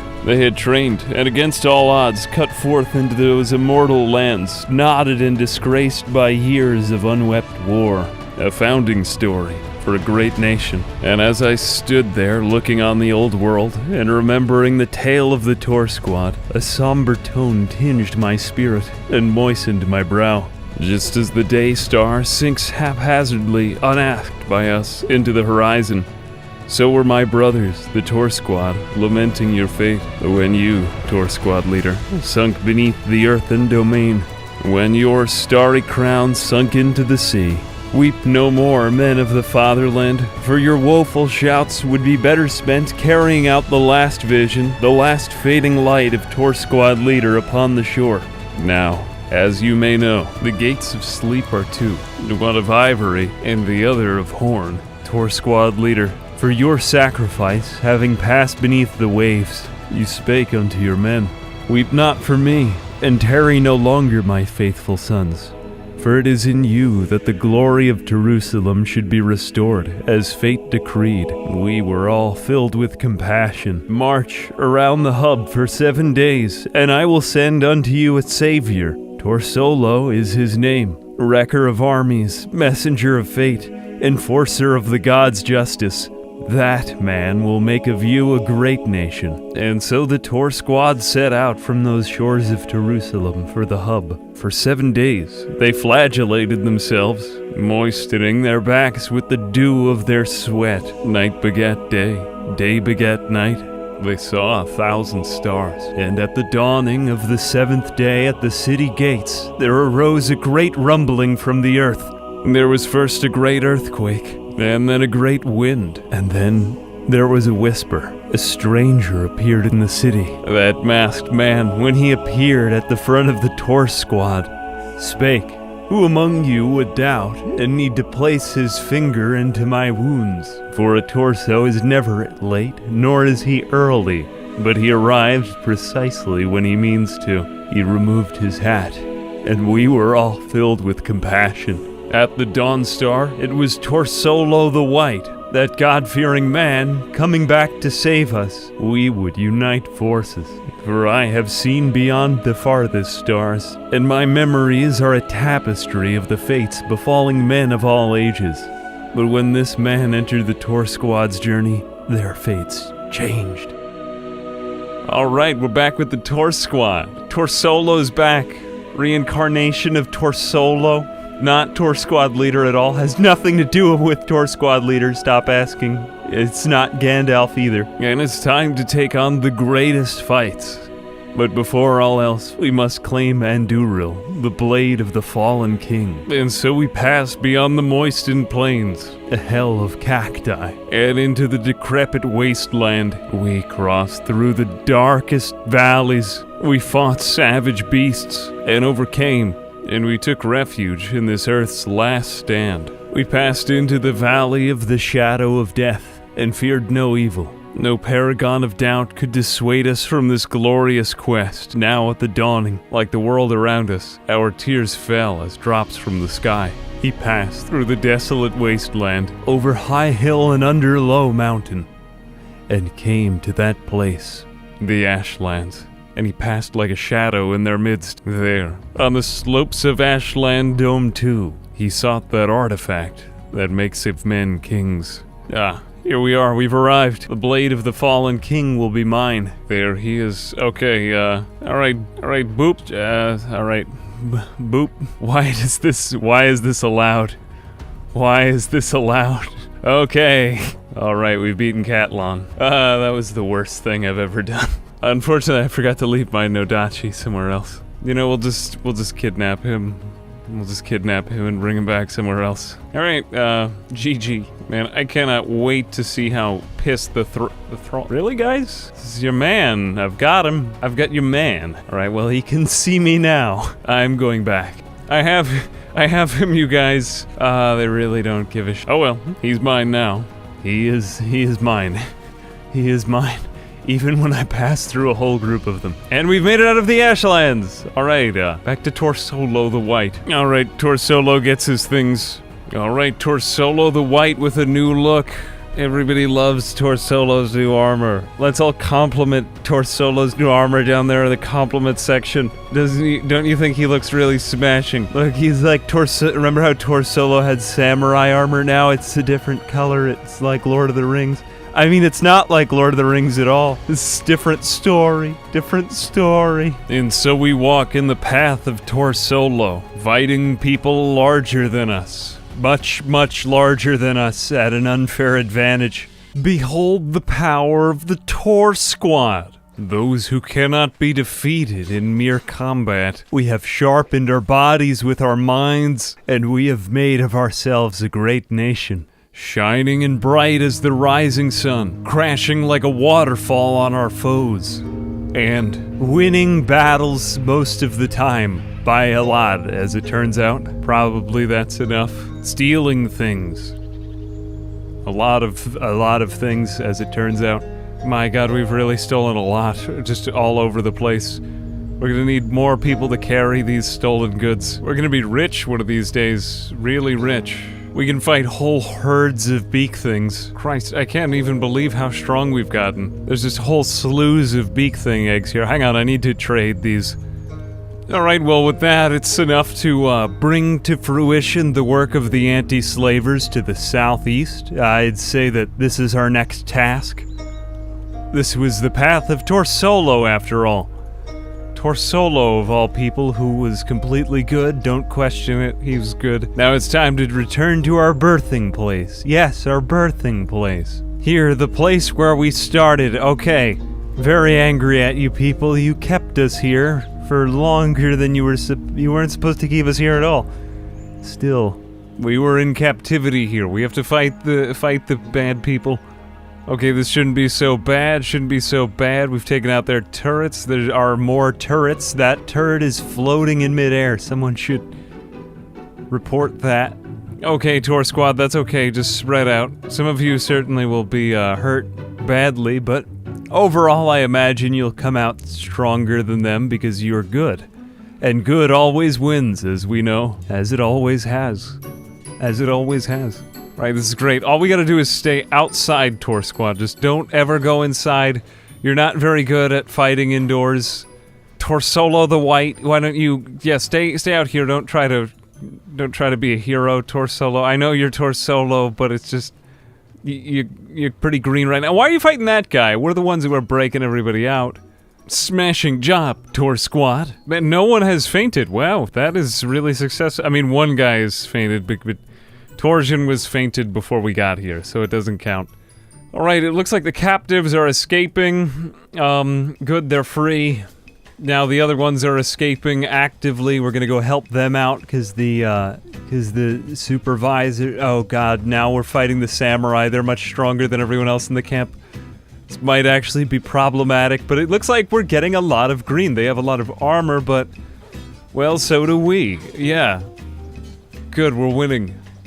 Smashing Torsquad, you've almost taken out everyone. We have all these eggs in our inventories. Good, all the captives are now freed, and they're escaping, causing more havoc in the camp. Good. Great. Let's fight the last of these samurai heavies and then get to the head honcho. Head honcho coming up in a moment. Okay, and howdy ho. Alright, there he is. That's the guy, Slave Master Reuben. Is that a guy? Yeah, it's a guy. Just a very beautiful man. Wow, what a beautiful man. Alright, okay, let's go attack him. Slave Master Reuben is bad man. Very bad man. These people don't tend to be very strong. Oh, Torsolo, wish you could have been the one to strike him down, but why don't you just carry the body? He also has a lot of money and hashish. It's an illegal drug. No. Good, we've got him and we're running out. Let's leave this camp. The guy who made us into torsos, probably. Liberation, rejuvenation, and some sort of Babylonian justice. Great, nice. Okay, let's get out of here, Torsquad. We got far more than we might be able to convert now. We have to escape while the going is still good. Okay, looks great. Let's just go somewhere non-threatening like this other camp. I am like the great grasshopper, leaping, keen and bright. I run deep into the night, and I chirp in the morning. In my dreams, a messenger came to me and said, "If you go into the city tonight, you will meet God." He disappeared into the night. And so the Torsquad traveled, now reaching their final destination. For they were now to be avenged. Yes, avenged! Wasn't that great? Avengement would be theirs. Here we go. Slave Master Reuben, he's gonna be no more. Bad guy. Alright, Beep, you hang out here. We're all going to Black Desert City to get lit.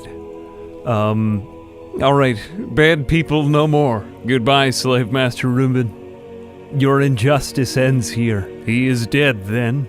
But our crusade knows no end. Go, Torstealth, go! Alright, well, he is asleep. We could just take him. Okay, we're going to take him for no one even woke up. Well, damn, okay. Alright, just take him and walk away. Good job, Torstealth. The freedom of the... Okay, now the alarm has been raised. Don't let them get away. Oh, I'm actually unstealthed again. Alright, go back into stealth mode, Torstealth. Look at all the guards, just... jeez. What about the front gate guards? They're just... Yeah, they don't seem to care either. Okay, well, whatever. Very well. Torstealth, catch up with the rest of the gang. Thinking we'll give some of these items to Torstealth, actually. As it happens, he's the guy. This is a very nice katana. You know, Torstealth, why don't you take these glasses? They fit you nicely. This shirt is also very nice. I'll take that. That's the last we'll hear from Emperor Tengu. Alright, let's see how we fare at one of the last stone camps out here. Alright, check on another stone camp. Everybody has escaped now. I would take this guy too. This guy's just got bad posture. He deserves to... Yeah, wait, Master Haga, he looked totally different in another place. He just went right down. Did you see that? It looked like he was just faking it. That's crazy. Can't believe he would do that. Dishonorable. He's mine too. We have like all of the United Cities people at once. You know, this is kind of crazy. It's like watching a Orochimaru fight, oh, I don't know, Sasuke or something. Yeah, look at this. His arms aren't doing too well. Oh, God. That's a shame. Oh well. Alright, we're out of here. I think we freed everyone. The world is a better place because of us. Let's go destroy all of these people. Okay, there goes Emperor Tengu now. He'll be getting up again shortly. Okay, let's get this man. Really just not a... God, he's not in shape either. He's not even in shape. Look, we could catch him. Never stood a chance. Never stood a chance. Take him down. And so the Empire is defeated. Or at least crippled now. We have cut the head off of the snake. The cheese stands alone, and the torso now stands on 2 legs. Now, all of that having been done, what is there left to do? Well, what still remains on our quest? Torsolo the White went into the pool of acid and saw to the burning of the body. There we go, Emperor Tengu's no more. It's okay, Torsolo, you're gonna be fine. Torsolo the White. Okay, Emperor Tengu, horrible, terrible man, ruin the lives of many, many people, is good to be no more. You know, the whole Torsquad can actually come together to see this. It's not raining anymore, it's safe. I know it's a horrible thing, but think of all the suffering that will end. It's John Stuart Mill utilitarianism. I know it's not perfect, but that's okay, you know, who can say? But having become somewhat the monsters that they had aspired to defeat, the Torsquad entered the pool of acid in solidarity, and then very quickly got out of the pool of acid because it was burning and hot and bad, and then stayed to watch the end because it was kind of cool too. There he lay, dead. Alright, United Cities leader is gone.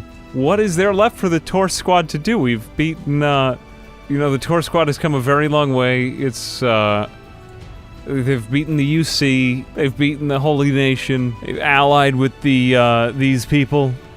We got this guy. I mean, there is this guy left. Yeah, you know, let's go for this guy, and then we'll take it from there. Let's just, approach him, though. This is a fairly tough egg to crack, the Bugmaster.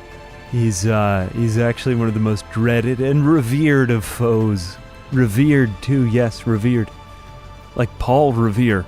Still so much map left to cover. I feel as though we've done a lot, though. I feel as though that the Bugmaster is almost like... It's almost like an otherworldly enemy, what he is. He's to me like some guy who lifts a lot of weights at his house. Like, remember Kevin Spacey and, remember what happens in American Beauty when he starts lifting all of the weights for... It's like, that's what would have happened if this guy had just stayed in his house and nobody ever came to kill him, or... I can't remember how American Beauty ends right here, but... It's fine, you know, that's what the Bugmaster would have been. You get the idea. I want to save him for his own special video, the Bugmaster. Maybe we'll call it something catchy that people will click on, like the Bug... Man... Not copyrighted, please don't sue. Alright, that'll be coming next, probably. The Torsquad returned over high hill and under low mountain, down in the valley to Jerusalem, where they made their home. Poning noobs all the way back home. And when they made back, they were joined by new allies. The valley was once again safe and full of joy, floating rocks and other... Oh my God, Jesus Christ, I've never seen that many... What even is this? What is this? I didn't know that this was happening. I don't think I've ever seen this many NPCs and don't even get involved. That's so cool. This game can do that? Oh, look at all the green from the Torsquad. They must have sent a host from the United Cities to kill us because we kidnapped their emperor. Wow, that's amazing. Look at this. Jesus Christ, that's amazing. And so they fought on the shores of Jerusalem for the future of that great nation. Torsolo fell! Torsolo has fallen! Oh my God! His chest has caved in! Oh, Tor's heavy weapons is down as well. Jesus. I hope we win. This game really needs rebalancing. Oh, for God's sake. What is even happening in the river? Somebody from the anti-slavers is here. The Sheks have come to join us. It's like the battle of 5 armies. No, we'll probably have some casualties. Right when I thought we were safe. I didn't even script this. This is just a complete surprise for me. Wow. Go, Tor's heavy weapons. No, don't. Yes, Beep. Save Tor's heavy weapons. Save him. Beep has very high toughness. Save your squad. Make out like Aeneas. Jesus.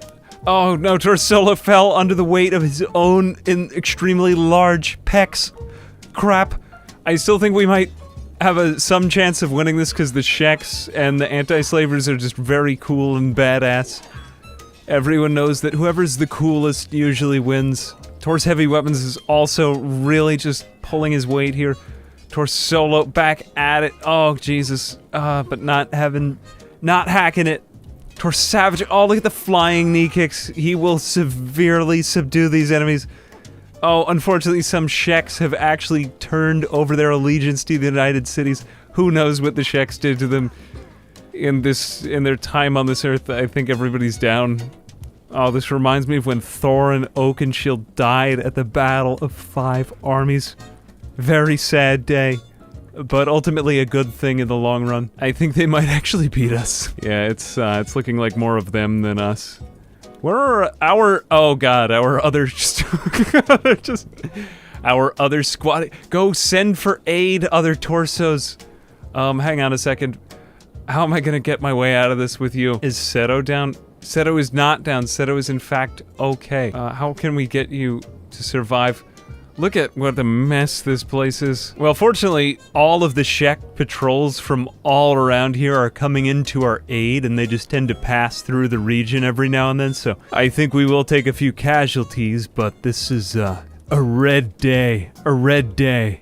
This is probably the coolest thing that's ever happened to me in Kenshi. You know what, why don't you, it's too great. You guys just stand there, just go ahead. Nobody's too worried. The Battle of Jerusalem rages on. There came a time near the end of the Battle of Jerusalem, after the truce had been made, their losses sustained, and the members of the Torsquad drew near to Torsolo to hear his teaching. For all their crusading, for all their effort, he spoke this parable unto them, saying, What man among you, having 4 limbs, if he lose one of them, doth not leave the other 3 in the wilderness, and go after that one which is lost, until he find it? And when he hath found it, he layeth it in his hand, rejoicing. And when he cometh home, he calleth together his friends and neighbors, saying unto them, Rejoice with me, for I have found my arm which was lost. I say unto you, that likewise joy shall be in the heart over one arm that is gained, more than 3 that need no gaining. I say unto you, that likewise joy shall be in the heart over the one who gained 1 arm, over the 3 that were already there. And then Torsolo went off, for there was still much to recover from. The battle had been harsh. The Torsquad came together in solidarity with their fallen brethren of the nations. The Shek kingdom had given many men. They too had sustained severe wounds, their lifeblood having been spent. At the battle, the river was red with the blood of the fallen, and the men looked to Torsolo for answers. He spake unto them, Come, follow me. And they followed Torsolo up the mountain, for there he would reveal many things unto them. You have all been as my disciples, but there will come a day when I leave you. So for now, stay here with me and keep watch. Torsolo went further up the mount. Only his most loyal disciples stayed. The rest remained further down the mountain. Stay here a while with me, for fate has decreed that I should guide you into the ways of serenity. A cup shall pass over me, for Torsolo had made so much progress in the world, and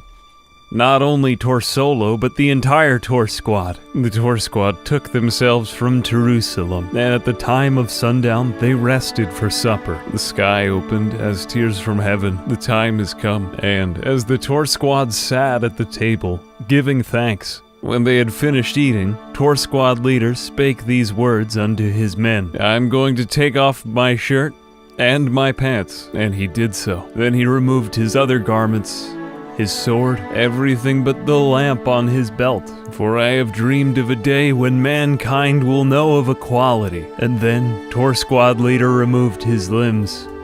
Behold me as I am, and he was very thick. And then he made his way out into the rain, for who among them did not gasp? Would that they had seen the folly in their ways. And just as Torsolo was leaving, you, Torsaber, noblest of torsos, and closest to my heart, you too removed your armor and your pants, and then it was your limbs, your gorgeous limbs, to be with me in this way. Torsaber was the cornerstone, and so Torsolo knew upon whom he would build his legacy. He turned and met him in the entryway. They locked eyes, and he said unto him, Stop going through me, for you, Torsaber, I have given all. The rest of the Torsquad followed suit, removing their limbs one by one, for they no longer needed them. They had transcended human want, and they had no desires. For this was harder than a camel passing through the eye of a needle. Reinvigorated, Torsolo met his disciples. For truly I tell you, there is no wealth like gratitude, and no victory like finding out that you had what you wanted already in the beginning. Gratitude, yes, gratitude for the things we take for granted. Our torsos are just one example of this. I entreat you, Theophilus, look inside of yourself. Look inside of your own torso and observe. Fully experience what it means to be human, to struggle. Be grateful for each of your feelings, even the bad ones, especially the bad ones. They'll mostly be bad anyway. Thereupon, and just like they had in the beginning, the Torsquad sojourned on the face of the earth. And they were grateful for each sensation, the touch of the ground, the soft pitter-patter of the raindrops on their flesh, the transcendent feeling of solidarity that came with being in a community of like-minded equals. Now they are in one another and of one another, just as I feel a part of me is in each of you, and each of you in me. Take me with you. I will always be by your side, holding your hand. Not really. But if it makes you feel better, you can imagine it, and I will never leave you, or let you go. So, what became of the Torsquad? Well, Theophilus, since you ask, I'll try to recall to the best of my memories. Torspeed discovered about himself that he didn't really need speed. He was just good enough as he was. He founded a conservatory for turtles. He found solace in the river. And swimming. What of Torsplosion, proudest of fighters, since he was so buff? He opened a gym and was accepted even by the Sheks. What of Torsword, humblest of fighters? After searching for answers for many years, he eventually wrote the tale of the Torsquad, or at least one account of it, for there are many. Torsecurity you're wondering about? For his transgressions, he walked upon the land 1,000 days, but he found respite in nature. And he was restored. Torscience was rejected by his people and faced martyrdom. Torsavage, pugnacious and wild, founded a martial arts school. Torstrange took back up the ways of luxury temporarily. It would take him many years to reform and turn back to the ways of the Torsquad. Unfortunately, Torsion died only about a year after. He was eaten by a bone dog. Torstelf had many followers, and he made a great teacher. Torsaber was the cornerstone, and completely fulfilled his duties to the Torsquad, for he was Torsolo's will on Earth. Tor's heavy weapons used smaller weapons. Tor struggled with addiction for many years afterward. And what of Torsolo the White? Well, I think you know that one, for that story is only just beginning, and it continues in each and every one of us, to this day, they say. The tale of the Torsquad is at an end, but it continues in each one of us, and I will always be with you, for your tale is just beginning. A major thanks to viewers like you. I hope you learned, I hope you experienced bad emotions, and I hope you worked through them. I think I'm gonna leave it there. I will fly with the birds now. But as always, a major thanks to my patrons, for when I look inside of my own torso, I see each of them. As always, I'm Ambiguous Amphibian, and until next time.